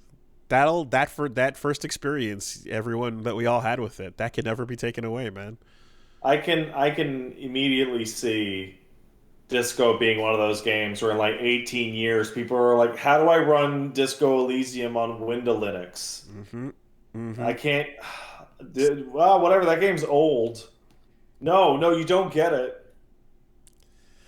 And yeah, I will not hold my breath. I will not, you know, expect any news in the future. But if those fucking geniuses decide that they would like to do more in this industry, I'm sure the goodwill of thousands are behind them to make that happen. But if they also, you know, are people who look and went, yeah, fuck that, back to what we were trying to do here, which is other things in the real world, then I understand, you know. But goddamn, is there a precedent in this industry for, you know, your baby being stolen from the crib, and then you've got to go and build it all again, and this time you do it with blackjack and hookers in a way where no one can take it from you until they try to take it from you again. Yeah, literally, like, until they. Oh man, watch Disco the final or cut come out, in which you could fight your wife. Like, I mean, so the only there's a lot of ways this is gonna go wrong and horrible, but like one of the ways that I would accept is if the remaining people who are there who are not gonna walk because they have a job and mouths to feed, Right. create a product that is about the shell that is empty, that is left behind and going hollow, going as you sink into the pail, you know? If they make something that is all about that core being lost, effectively, there might be something to say there. But even in and of itself, it'll still be like a part of the problem. Like it's still the sequel that is. Yes, it's calling itself out, but what does that what does it change? You know? Oh man. Anyway, can't wait. Well, in cheerier news, we fucking missed Stadia by a matter of hours last week. Okay. So first of all, I'm going to actually jump into something slightly different. We literally forgot to talk about how Babylon's Fall is not even going to last a single year. So that's pretty fucking funny. Oh, well, we did a mini story on that. We said Yeah. I brought up that it shut down. Oh, we did? Oh, I Yeah, forgot. yeah. Okay. Well, anyway, moving on to Stadia. Stadia is Packwatch. going to die, and there's two parts. There's two parts of Stadia being dead that are funny. One is, do you remember? God, I want to say it was like 3 weeks ago, where there was some developers on Stadia going, "It's not dead, guys. Stop saying that." And we surmised that they just hadn't been told. Precisely. There were UI developers on the Stadia subreddit asking for feedback like the day before it was announced to get killed. Yeah, so obviously we've already done the bit on Stadia shut. Like it's been, go back to the tapes on that one. That's not, like, as you mentioned, that's not even the highlight. It's the part where there's devs that are finding out in real time, simultaneous to an announcement that the service will remain live until January 18th, and Google is refunding all purchases. All players that spent money are getting their money back since they're shutting the platform down, which is a nice gesture. But what the fuck about the people who were making games and expecting them to come out in the next couple months? Like, again, we'll die, loser. There's just like they're aware. Google is aware enough of the public backlash to people who've spent their money being upset at the platform going away, and therefore their investment being worthless.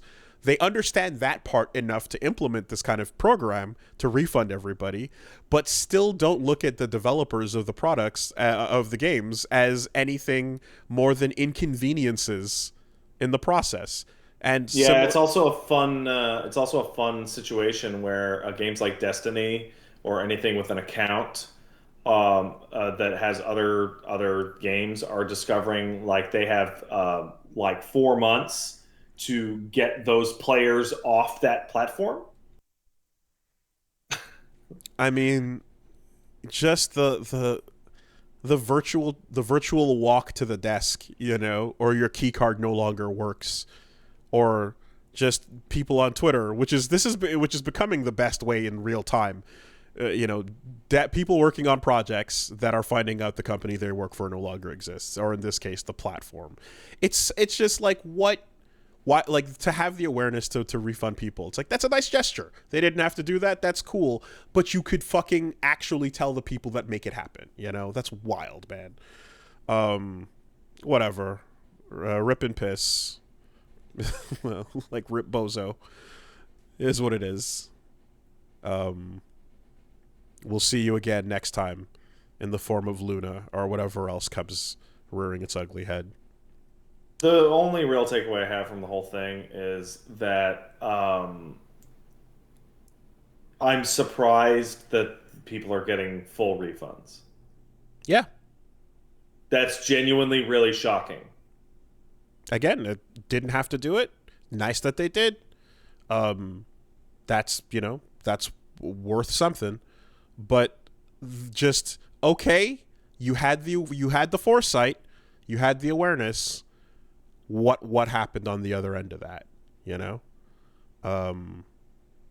Yeah, I don't know. Like, I can only assume that if you're looking at like taking the hit on giving everybody their money back, that like you're looking at it as you're taking a hit.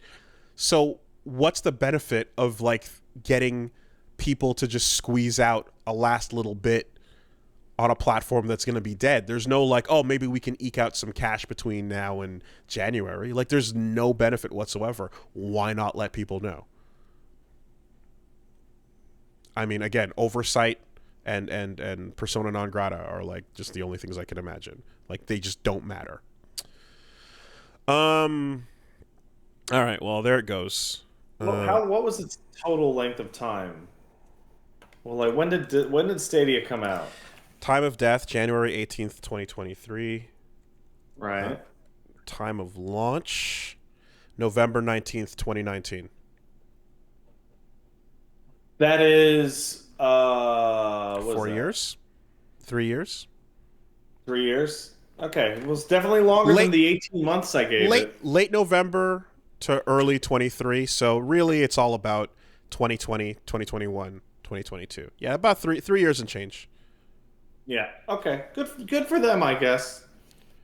You know what I saw? I saw a great tweet that really summed it up, which was, it's a real shame that Stadia came out at a time in which people were being forced indoors and looking for alternative forms of online entertainment. Uh-huh. If only it had come out during a more opportune time. And it's something that I had not considered, in that like literally the most golden opportunity that kind of thing would have ever possibly had, and it fucking died on the vine. Like, incredible.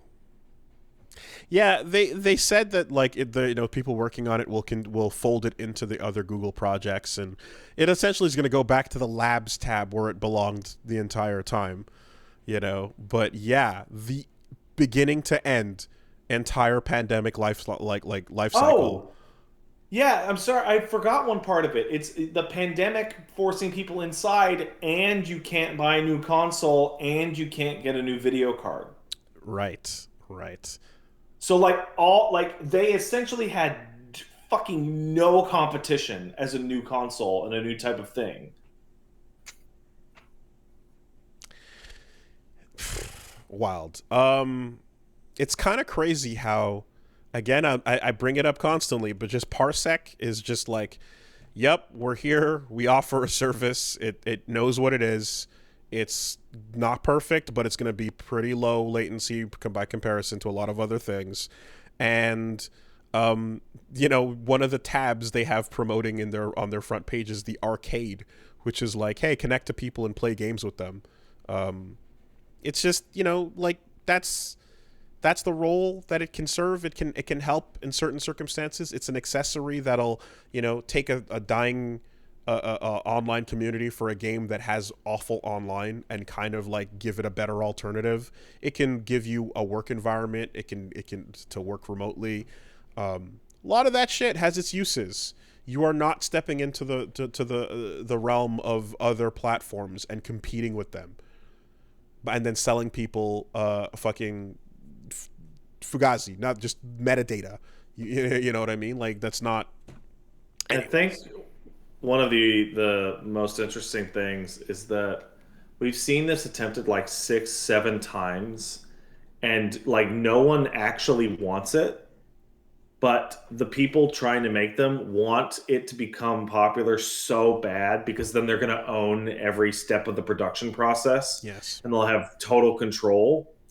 And we could make so much money if we did that, but every single one of them is just like throwing your money into a fucking fire pit. And Google is going as far to douse it with the gasoline of full refunds. And it's like, we're just going to see it happen just over and over and over. Yeah. We're like, what if we made so much money with the it? Cloud infrastructure. The cloud infrastructure is already there. The problem isn't the box. The problem isn't the fucking controller. The problem is the internet infrastructure of Canada, the United States, and Europe. No, shut up. Buy Assassin's Creed and have it take 2 seconds for you to jump. Anyway, Oh, that wasn't of course the only story about online services going down.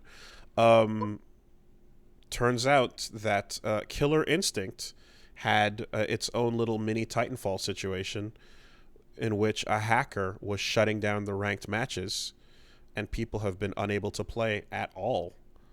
Um, so man, that is salty as hell. yeah, KI has a pretty decent online ranked community because like it's a fucking good game, so people just keep playing it and they have been, since 2013.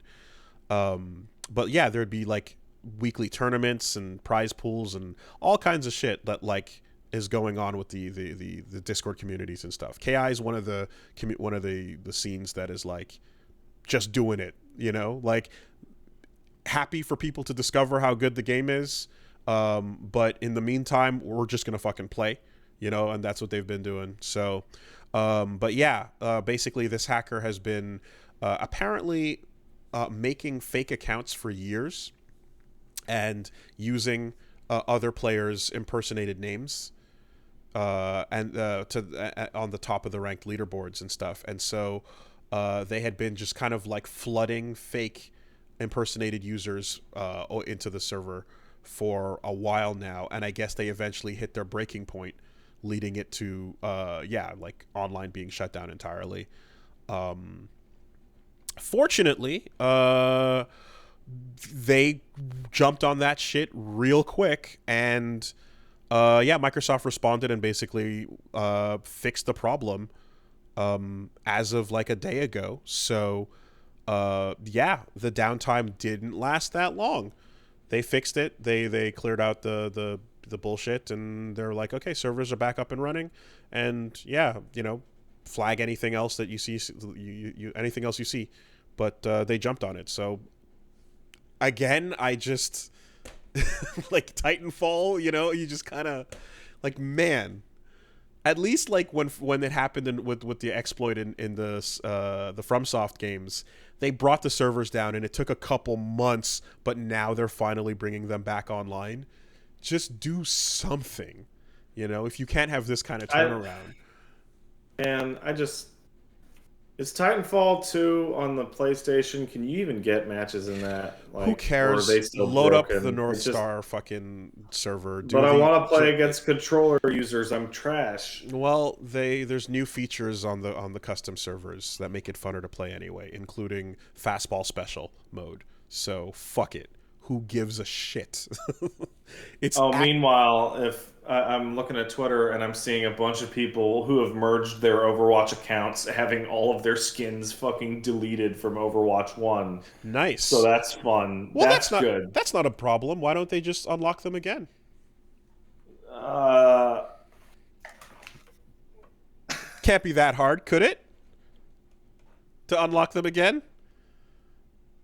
Have you heard? Have you heard? no. No, what is it? So, Overwatch 2 legendary skins. Apparently, if you do all your weeklies and all challenges as they're made available, it's still going to take you a minimum of 11 weeks to make enough currency in game to get one. And that's the only currency that you can buy it with. 8 months, excuse me. 8 months. Sorry. Sorry. 8 months of grinding for one legendary skin. No premium currency, of course. So that's the only way to get anything. Good fucking job, guys. Hell yeah. A baby will be conceived and ready to pop in the time it takes you to get one legendary. Goody. Goody. Shoutouts to everybody just in those servers as they were closing down, helping saying goodbye to the first game, and then like the music video that was created. as the servers just kicked everybody out and then said 0 people are queuing. Man, fucking Overwatch 2 has the creative energy of a divorced man jerking off into a kitchen trash can.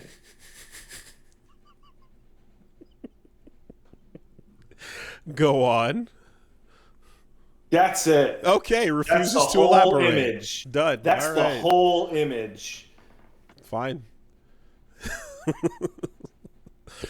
Like, by the way, as people are pointing out, like, tons of people have been retroactively or functionally banned from the game because of their specific no VoIP phone, no prepaid phone, and including some regional or smaller cell phone services are just not built into what Blizzard's system regards as a real phone number. Yeah. I mean the joke about like really just call it Overwatch 1.1 or whatever, like the part where the old thing shuts down and now there's no way to access it at all is the most transparent, clear. We're lying. We're sticking the number on this, but it's really just patching the game into Neo Overwatch. StarCraft, when 2 launched, did not fucking block you from playing the original game. Because clearly those are separate games, and that was a sequel, and not as many people enjoyed it as much, and went backwards to the old thing. And in this case, full steam ahead. We're playing it bold. You cannot go back to the old one. Why? Because we want to push the new one? Well, yes, but no, really, it's because we were updating the server, the client, because it's the 2 is just the same game. It's just marketing. It's literally just marketing. I have been seeing a lot of people talk about Overwatch on my timeline. And I'll tell you what, I have not seen one positive thing. Every piece of gameplay footage I have seen from that game today is somebody about to shoot someone and then getting disconnected. And then being hit into a queue. So, how long until community fan server patches just pop up and let you connect and play the original game? Yeah, so Blizzard is making a really good long-term business decision by actively ruining the game that you're playing and then taking it away from you for 5 or 6 years or 10 years in some cases, and then selling it back to you as blank classic. I have friends that are playing WoW Classic right now, and WoW Classic is the weirdest MMO in the world because it's an MMO with no future, in that no one wants Classic to continue past Wrath of the Lich King. Which is where they stopped. Because, where a Cataclysm is viewed as the start of the bad. And as a result, that game has no future. But it's an MMO that's always a upward slope, so it'll just fucking stop at some point. It's fucking weird. And then they fucking ruined Warcraft. They fucking ruined Warcraft. They fucking had that piece of shit Reforged version come out and took away everybody's old Warcraft installs. Yeah, it entire, this might be a situation where they're just like, whatever, like, because people are talking about the horrible rates for unlocking things or whatever, because free to play game and yada yada. This might be a case of like, we're just gonna launch it incomplete and terrible, and then don't worry, we can patch it into something you actually want to play. Give us a couple of years. Also, you don't have a choice, because if you want to play Overwatch, this is how you're doing it. Yeah, that mentality would actually go down a lot easier if they had a hot trigger anime to go along with it. Yeah. Um, well, don't jump ship over to Apex. What's going on over there? Oh, they're releasing Titanfall levels. Thanks. I, Thanks, Apex guys. is like literally tearing like body parts off of Titanfall to like add to itself like a Lego monster. They're inserting levels from Titanfall into Apex, and it's just into Apex, and it's like, how did you find a way to make everyone extra angry? Like, how did you like? It's as bad as it's been, and you just found a way to make it worse. And and of course, yeah, the first thing anyone data mines for is, are there going to be Titans in the patch? No, there's no Titans in the patch. Okay, well, It's dude, I don't get it. Like the multiplayer shooter market right now is so bad. Like I genuinely like it might be the worst it has literally ever been.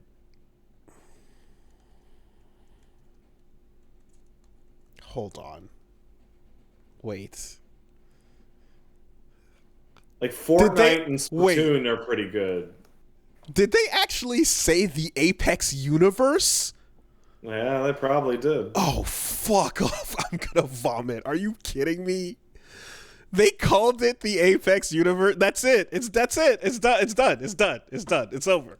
Wooly, GG. Rip. It's let me let me explain to you. Okay, Oh, I just know. I how know, but just how bad fucking the shooting market is right now. Street Fighter 6 is trending today. mm-hmm. Shooters are so bad that people are talking about fighting games again. Well, maybe this one will be good. Boy, they really just, oh man, they did it, huh? Yep. Okay. Like that, I think whenever that tweet was where I just screen capped the moment Titanfall blog became Apex News, and it's like the Twitter account is called Apex News, but it's just at Titanfall blog underneath it, and you're like, yeah, Oh, that's great. that's the world we live in, man. That's what it is, guys. Just get used to it. Let What it a pile fucking of fucking shit. let it sink in. Just sit in it. Good. It's good.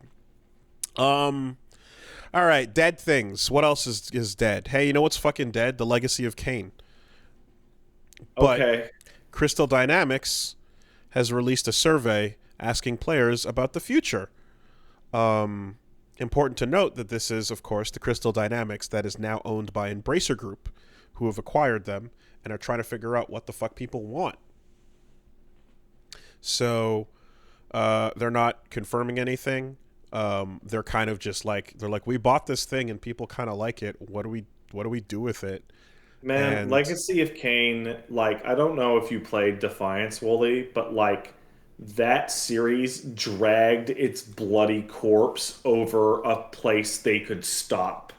uh, It un- was unfortunately, the majority of my Legacy of Kain time was with Nosgoth. So okay, so like that every single one of those games ended on some kind of cliffhanger, and every single game was like, is it actually going to come out? And then Defiance comes out and it's pretty good, and it like gives you like not like an ending, but it gives you like an end of a season like mm-hmm, stopping point. mm-hmm. And I remember playing it, and even then I was like, oh my god, thank god, because they're definitely never going to get to make another one of these. And that was on the PS2. Well, Embracer Group is asking people what they want, and the questions include: what do you like about it? What do you like about vampire games in general? Would you prefer a reboot of the original series, or remakes, or sequels to the original games? I would say that the number one step is to remake Legacy of Kain 1 Original one, because that game is like trash. Blood Omen. However, I'm seeing people say remakes with OG voices. There's a problem with that. Like the third most important character in the series is voiced by Tony J. And I don't know if you guys have been paying attention, but that dude's fucking dead. Yeah, we're never getting Megabyte for real again, guys. So, you know. Michael Templeman and Michael Bell and Simon Templeman are very much still alive, but Tony J is long gone. So yeah, the thing is though, is at the very least, again, they're not under Square Enix anymore, so they're gonna try to just figure out what people want with it, and if they're asking questions, maybe it's because they intend to use what they just bought, right? Yeah, I would say like remake the first one, or you probably just go straight forward with a new thing. Yeah, that's the kind of thing that, I feel like it would make sense because then it would reestablish the franchise for a new generation of people who are not familiar with it, and it's old enough that it would do good for the franchise, remaking games that people need to be reintroduced to, not a bad thing. There's a problem with this, however. Mm-hmm. The problem is that a huge proportion of Legacy of Kain's appeal was Metal Gear Solid came out, right? And holy shit, fucking voice acting, right? Then Legacy of Kain comes out, and it's holy shit, this is the fanciest voice acting I've ever heard because it was written by Amy Hennig, and was performed by A++ voice actors. Amy Hennig, I don't even know where she's working now, but I know she left Crystal D. I think she went to go to work for EA to make a Star Wars game that got canceled. But yeah, she needs to write it. Any subsequent things, that is to say, not remake, right? Yeah, yeah. Well, the plus side of a remake is, with a good studio or with a good team, they can just use what's there. Wait a second. Amy Hennig works at Crystal D, leaves to go work at Naughty Dog, gets her work minimized at Naughty Dog, leaves to go work at EA, has her game canceled, and now she moves on to a different. Like, that lady is such a good fucking writer, and she is put out very little comparatively because of all this shit. That's not quite a Patrice Desolé scenario. No, but it's a pretty cursed resume nonetheless, unfortunately. Yeah. But no, like, you can always just blue point the situation, at least initially, and then work your way up to perhaps continuing it. But yes, let's start with reintroducing people to an old game that they might have missed out on. So there's another game too, that people might have missed out on from way back in the day. I remember when I was growing up, and it was like, damn, do people remember Horizon Zero Dawn? That shit's fucking. I do. I do. That I remember so many years ago. I was playing Zelda, and there was a different game coming out. Like, and it was called Horizon Zero Dawn. Commodore I just didn't have time era. because Zelda came out. Yeah. I remember I was hearing about it, and or was it MSX where they used cassette tapes to save? I don't remember. I think I was playing Link to the Past instead, but my friend at school was like, dude, you got to check this game out, and then I never did, and I saw the box, then the tape with the little sticker was always rented out, and I never got to fucking get around to it. So fortunately, Horizon Zero Dawn is being remade for the PlayStation 5, and now we can play it for the first time. Yeah, so, okay, one, it's already on the PS5.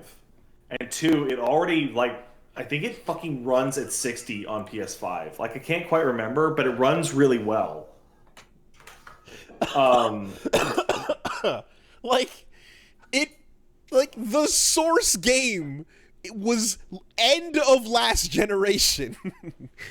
Barely 5 years ago. They already up-resed it and ported it to 5, and we're doing it again because this is the world we live in. This is what it is, man.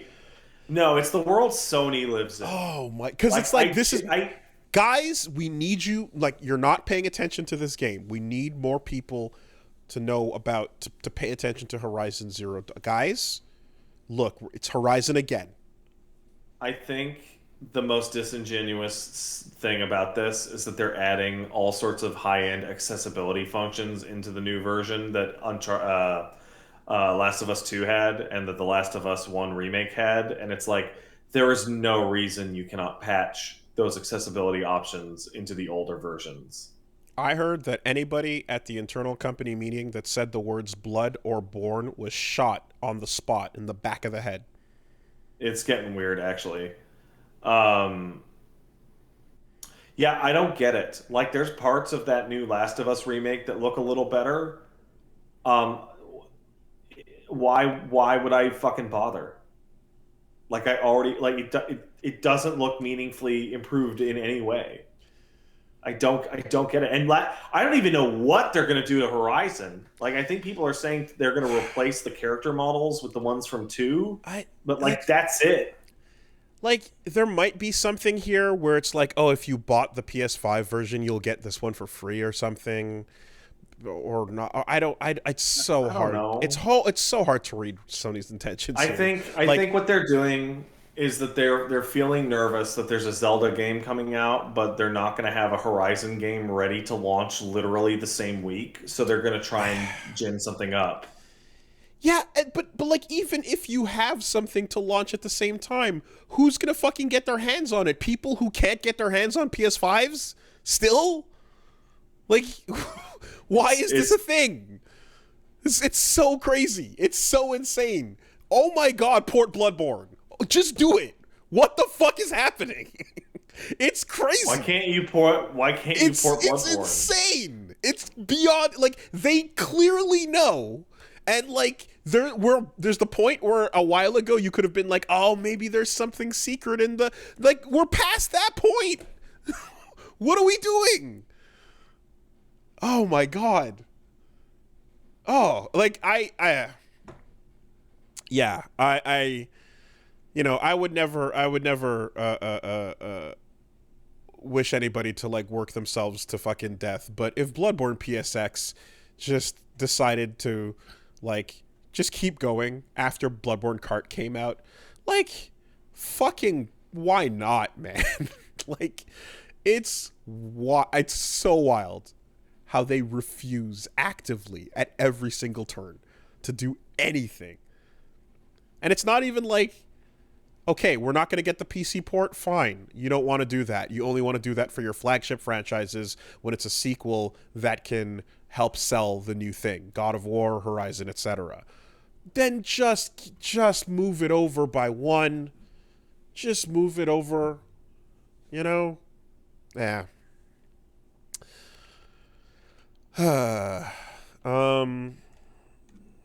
Anyway, please look forward to a remake of a fucking 4.5-year-old game. Getting real weird and stupid. It's the worst one. I want to say it's the worst one. This must be the worst one. Like, this is the worst. This is the worst of the, like, recent remake things. Maybe not counting movies, which, like, movies fucking do that wild shit too. But in their case, they'll kind of do a different thing and then just use a name again to do it over. But in video games, yeah, easily. This is the fucking dumbest ever. What's Bluepoint up to? I don't fucking know.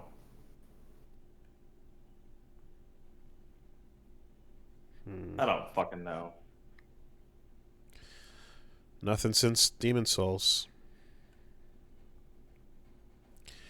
They're probably working on something. Anyway, so that's going down.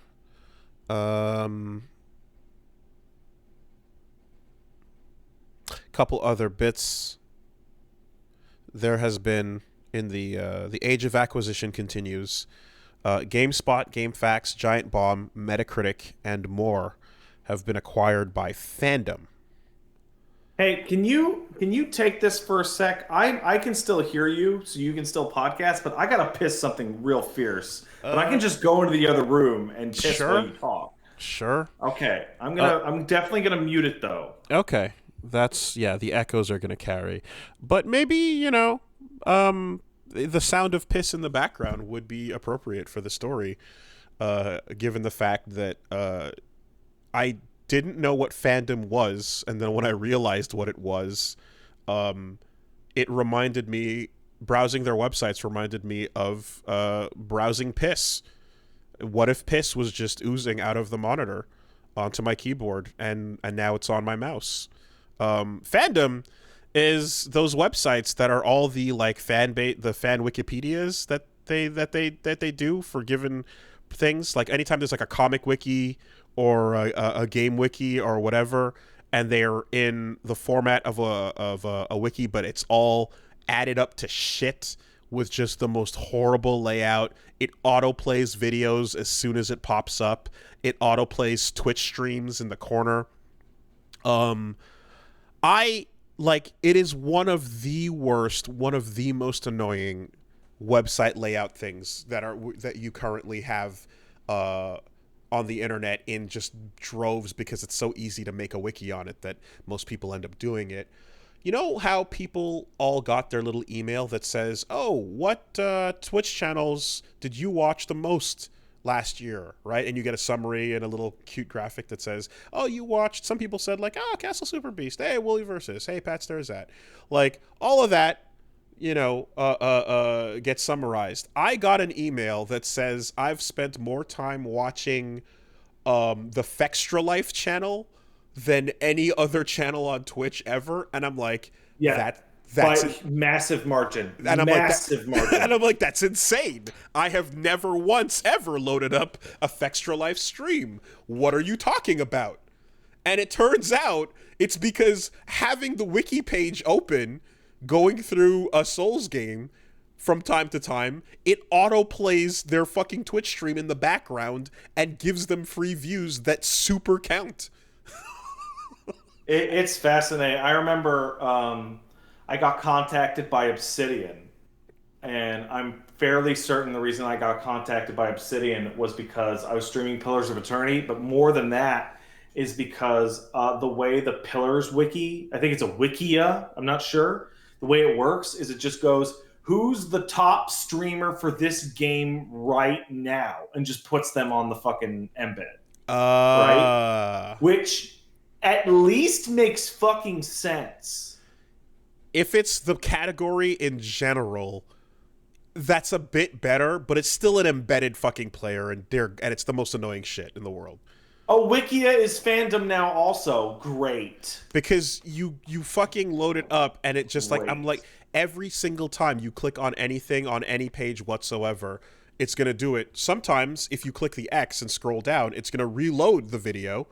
um and it's also why when you like are searching for like a character or like a something that leads to a wiki page result on Google, you'll see a thumbnail that has nothing to do with that subject matter, and it's because it's grabbing a thumbnail from the auto playing video that it's going to pop up as soon as you go to that page.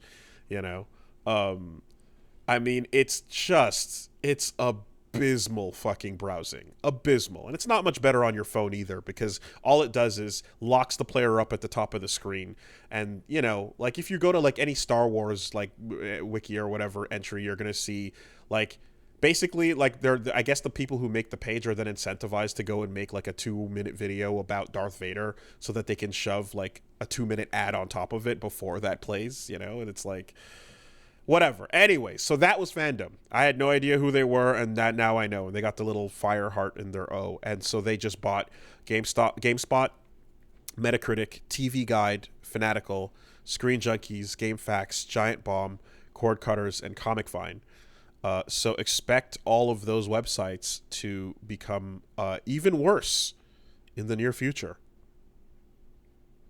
Hooray! It's good. Acquisition World 2022. That Love being it. said, I mean, if they wanted to buy me, I'd sell my shit to them in like a second and become super awful. And just embed the player twice so that you get double the Yeah, fuck views. it. Two Yeah, two fuck it. two synchronized fucking Fuck it. two synchronized streams. Welcome to the shittiest fucking thing in the world. Yeah. In fact, it loads up an automatic. It automatically loads up a "Are you sure you want to subscribe?" button, and You then know? are you sure you don't want to subscribe? And then you click yes to not subscribe. I wonder if this has anything. I wonder if this has anything to do with Jeff leaving Giant Bomb. um, Because these types of deals take a long time. they do, and it's not impossible certainly, since that was an era. But I also think like, dude, like any company that's buying fucking game facts, or and something as big as that is like, and GameSpot as well is like, yeah, there's more than just one dude leaving that's going to be a factor here. Because Giant Bomb and GameSpot now both back under the same umbrella, or not back, but now under the same umbrella. It's kind of Oh, hilarious. they've been under that for years and years and years. Was it Ziff Davis? It would no. They were separate, and then GameSpot bought them like 5 years ago. Oh, okay, yeah. So And the explanation was like really like people asked like Jeff about it, like how do you feel about that? And he's like, well, the guy that fired me doesn't work there anymore, okay, so it's fine. yeah. It's not impossible that has a role to play, but again, this is a massive acquisition. They're buying TV Guide and Metacritic. It's a bit bigger than hip hop. Right. Oh, hey, I've got some fucking brand spanking new news about the Trails no Kiseki games. Sure. Do you know anything about that shit? Yeah. Why not? Okay, Trails from the Sky, that shit. So you know how they were fucking there were Trails from Zero and some of the other ones were fully translated by fans, like 100% completely done. Then they decided, hey, NISA goes, hey, we're gonna release those games officially, which is gonna delay the new games by like 4 years in English countries. And everyone was like, oh, that sucks. And then they go, by the way, that fan translation has to die because we're officially releasing it. So die fan translation. Everyone's like, oh, okay, but I guess I'll support the official release. And then the official release drops, and there's fucking loads of completely untranslated strings all over the game. And the fucking fancy book they sent out has like printing errors and pages glued together. And it's like, oh, the official release, which by the way is using the fan translation. They bought the fan translation. And then they fucked up putting it back into the official release of the game. So maybe I'm fucking this up, but like I feel like NIS America, like I remember when a bunch of friends of ours back in the day were like super all about that, and they're like, yeah, the shit they do is good work. And then like they kind of they started like they botched a couple things in recent years. Like they started getting worse over time or something to that effect. Like I don't know the details of it, but I feel like I'm vaguely recalling like NIS America goes downhill, or like is fucking up stuff from like last generation. I don't remember any of that. No, okay. I don't know. Wow, they bought out a fan translation and then completely fucking botched it. That's nuts. That's crazy. And as a result of this, because they only have time to do one of these games a year, basically, the way that it's going to work out is that like a game's going to come out and then it's going to take like 4 years to get into English. I mean, like, if those communities aren't just like pitchforks and flames at this point, like oh, they're not happy. Oh they're my not God. happy. Wow. Well, maybe somewhere in dark alleyways and in the middle of the night there can be projects that suddenly pop back up again, back channels and such. Like I don't imagine that they walked over to everyone's hard drives and made them watch as they held the backspace button until the entire script was deleted and then saved to overwrite it. Like, I have to assume that, all right, maybe some fan groups can get back together and fucking, like I genuinely don't understand how this happens, because like the translation wasn't a thing where you downloaded the game and then you would like run the translation app and it would just correctly replace all the strings. So why didn't they do that? Yeah, Nipponichi Software is not Nipponichi Software America, right? Anyway, couple other things real quick. There was apparently a McDonald's employee just posted a photo of a banner with a weird looking Mario that no one has seen before. That is probably the leak of the new Mario Brothers like fucking movie version. Hell yeah. It looks like fucking Mario. It looks like Mario. He's got detailed denim, and his cheeks are a little different, but that's Mario. I can just hear the Chris Pratt coming out of his mouth in this photo,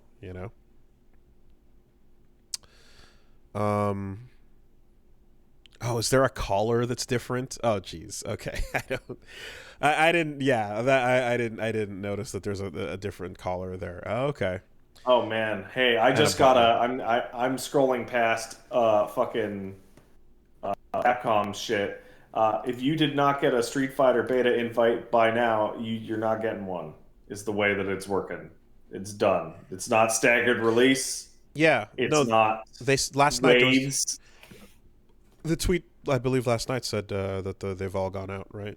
Something to that effect. Fucking Sajam didn't get a code. Max as well. Like it's it's kind of wild. Yeah, it's kind of wild. Like, and he was previewing the Sam Show characters early before they went up live, and you're like, yeah, okay.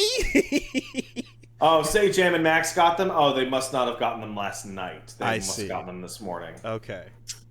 There was some initial confusion in the air as to how and why.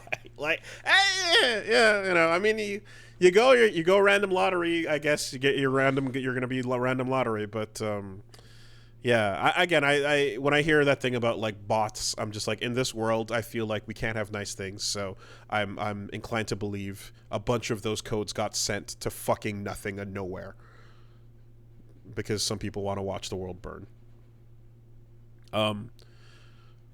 How fucking sick would it be if we go live and then, like, as soon as you get online, half of the people you fight are just shit, fucking god, tool assisted 1 through 9,999. I love it. All players are just tool assisted bots rolling out as an army.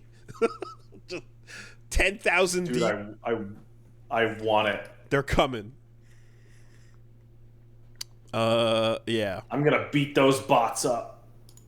Nah, man, they're gonna with my legitimately acquired code. They're gonna react to your inputs, bro. You literally can't. Nah, man, I'm built different. I'm playing Street Fighter 6 to get out of fighting games. That's true. You're gonna have a lot of Metro City to run around in. A lot of fun to be had. Yeah. So, what else was dropped? CD Projekt also announced a bunch of projects. They Or like like a bunch of projects, am I right? Problem. Wow. Hey, Wow. okay now. Yeah. New IP codenamed Hadar, Project Sirius, which is a Witcher project, Project Polaris, which is a Witcher 3 sequel and a new trilogy, Project Canis Majoris, which is a new story-driven Witcher open RPG, and Project Orion, which is a Cyberpunk sequel. So I am totally shocked that they would have another series of Witcher games.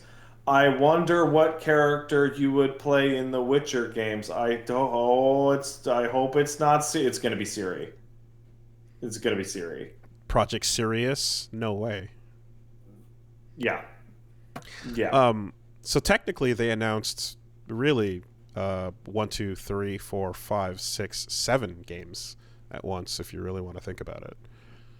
Hey, how about you work on them before putting them out this time? Yeah, well, it'll be fine. They still got to finish Cyberpunk and We'll put out fix the it in Cyberpunk post. expansion. We'll fix it in post. Don't you worry about it. Dude, I waited so long to play fucking Witcher 3. I was so mad the fucking whole time I was waiting to fucking play Witcher 3. I waited like 6, 7 months before that game came together and stopped being fucking fall apart.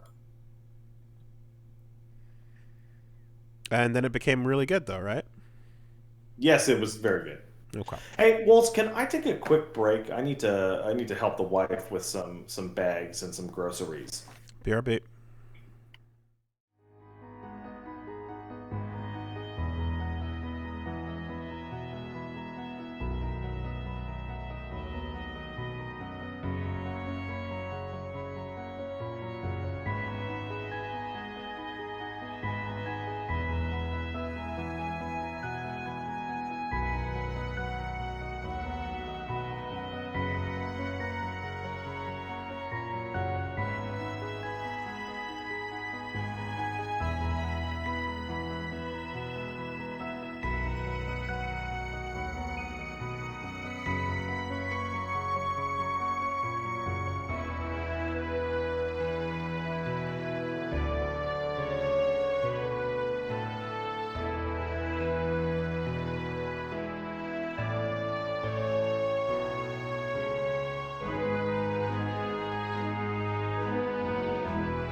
All right. Uh, so yeah, the only other thing that I was gonna mention was there is a tweet showing off that the PlayStation 5 has also been jailbroken. What? It's going down. Um, dude, what the fuck? Hey, stop it. Sorry. Hey. God Wooly, damn are you arguing with the cat? it. A light. There. Oh. Um, PS5 jailbroken. There is a tweet you can go check out. Here, let me just retweet it quick. Over on Lance McDonald's account, where, someone boots up a PS5 and then goes to a debug menu, loads an unknown package, and once the package is completed, it says PT is now ready to be played. Lit. Done and done. First thing everyone wanted to see was the first thing booted up in that video, and it's like, that's all you needed to say. You know? Say no more. Beautiful. Absolutely beautiful. So, I guess we'll find out more about the how, the when, the why, and the what. Hopefully it's not a convoluted process, and hopefully it doesn't involve anything besides, sticking a USB in there or something, but it's done. It's done. That was quick.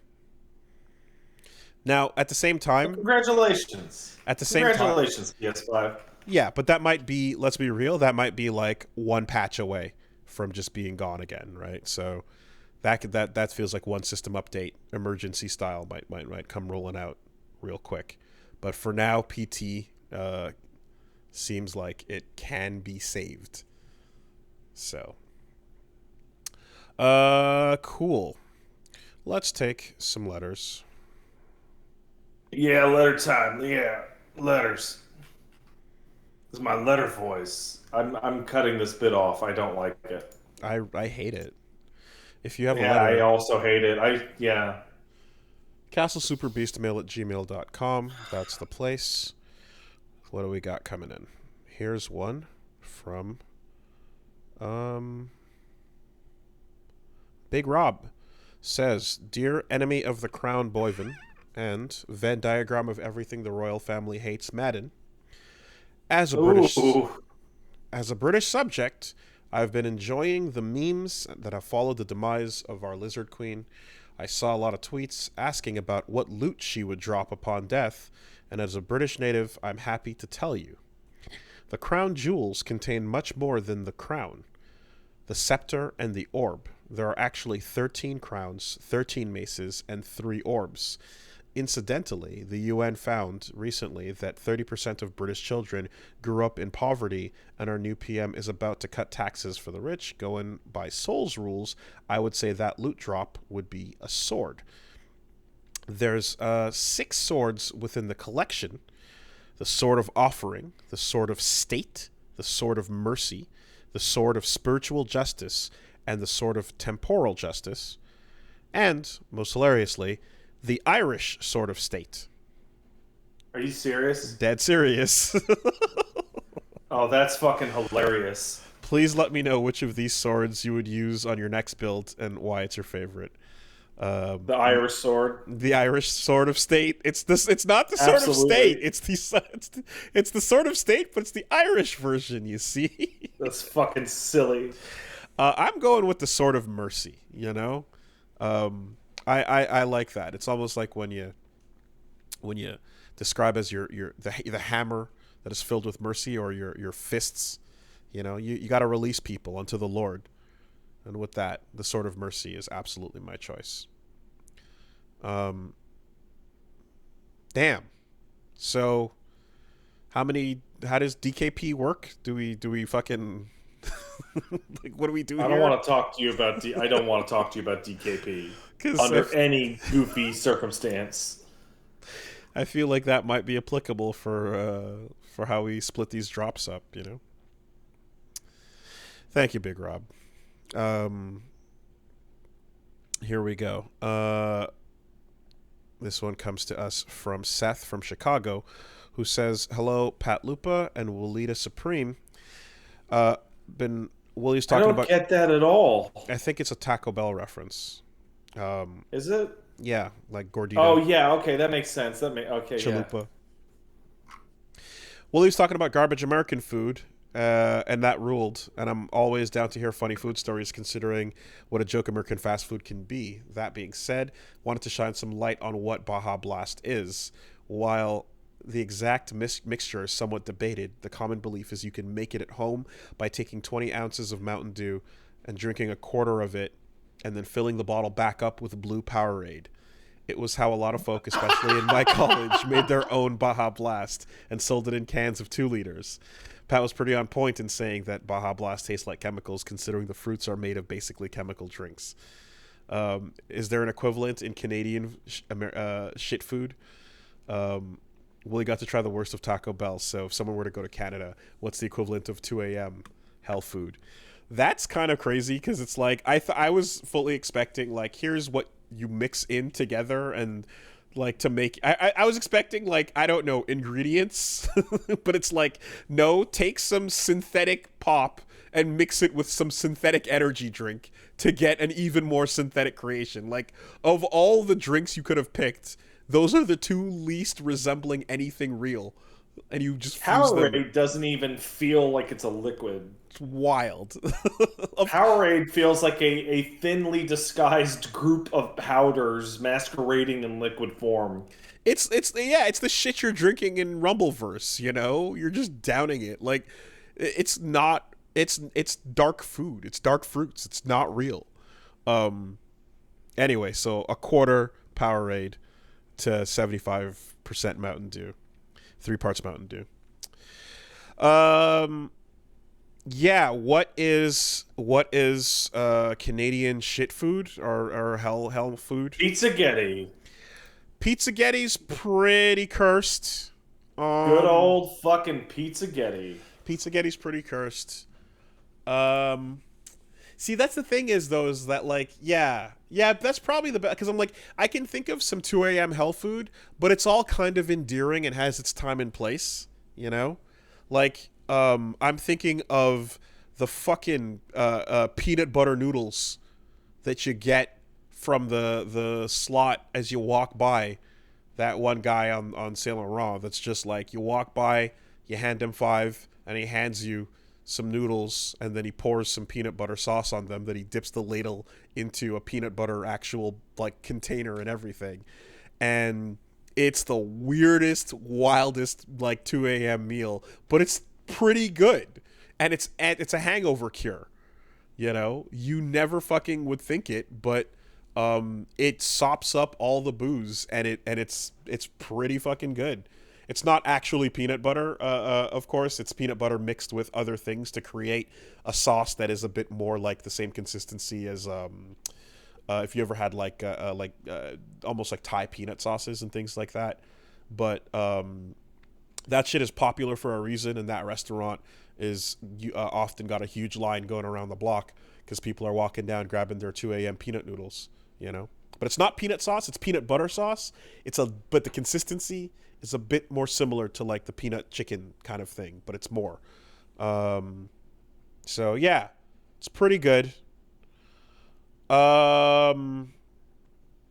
the closest thing I can think of, but I wouldn't. It's not cursed. It's actually pretty. You know, it does its job. So. Hey, Wooly, can I ask you a question? Can Yeah. I write in an email?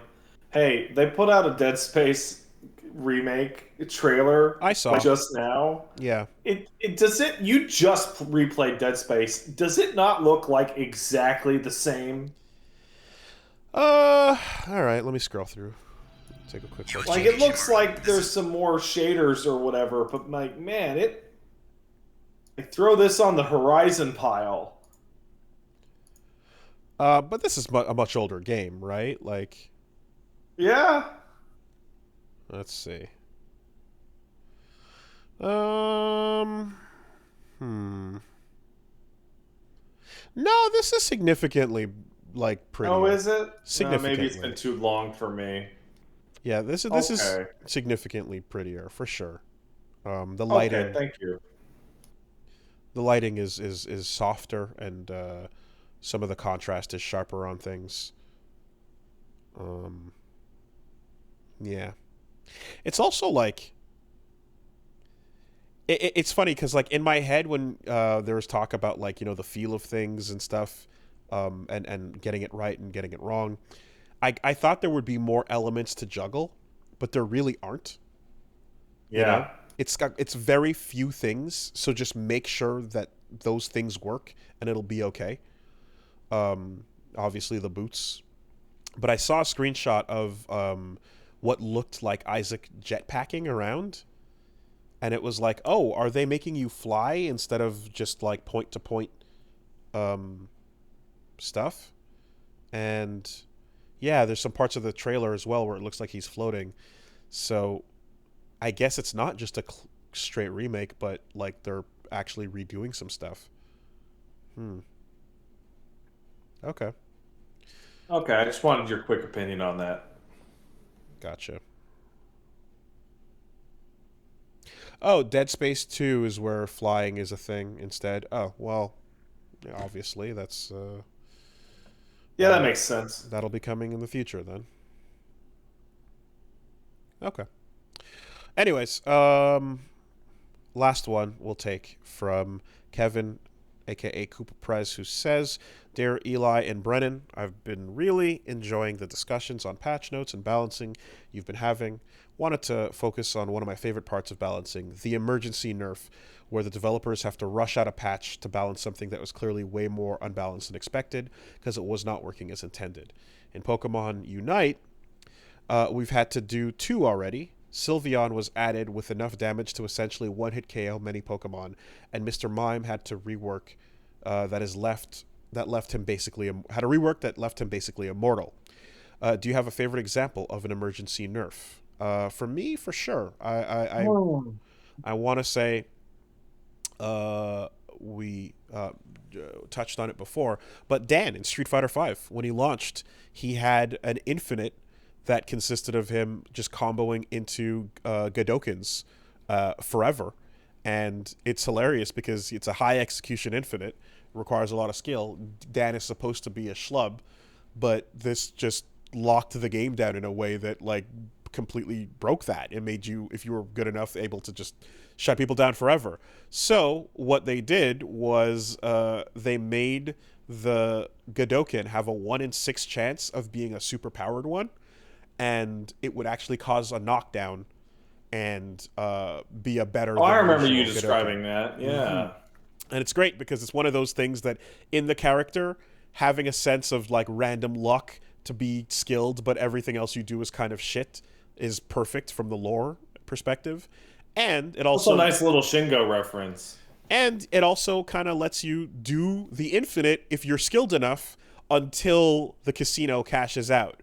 So there's a chance you can go pretty far with it if you try to do it. But every time you throw a Godoken out, there's a 1 in 6 chance the combo will end. So eventually it will come to an end, you know? And it does scale down in damage like ridiculous as well, to a point where it'll just take forever. So that's a fun way to emergency nerf a character. That's probably one of the best ones. Yeah, I can't think of anything. I really can't. Bummer. All right. Well, I'm fine with that. Well, hopefully next week I'll be a little closer to my microphone on a goddamn desk, so I won't sound like this. Apologies again for this week. A desk that you will build like a big strong man. I'm totally gonna build it. Yeah, like a big man. And make sure to leave the windows open so they can see you doing that stuff too. You Yeah. know, and then hide it for the pies. Yeah. All right. See you guys later. Have a good week, everybody.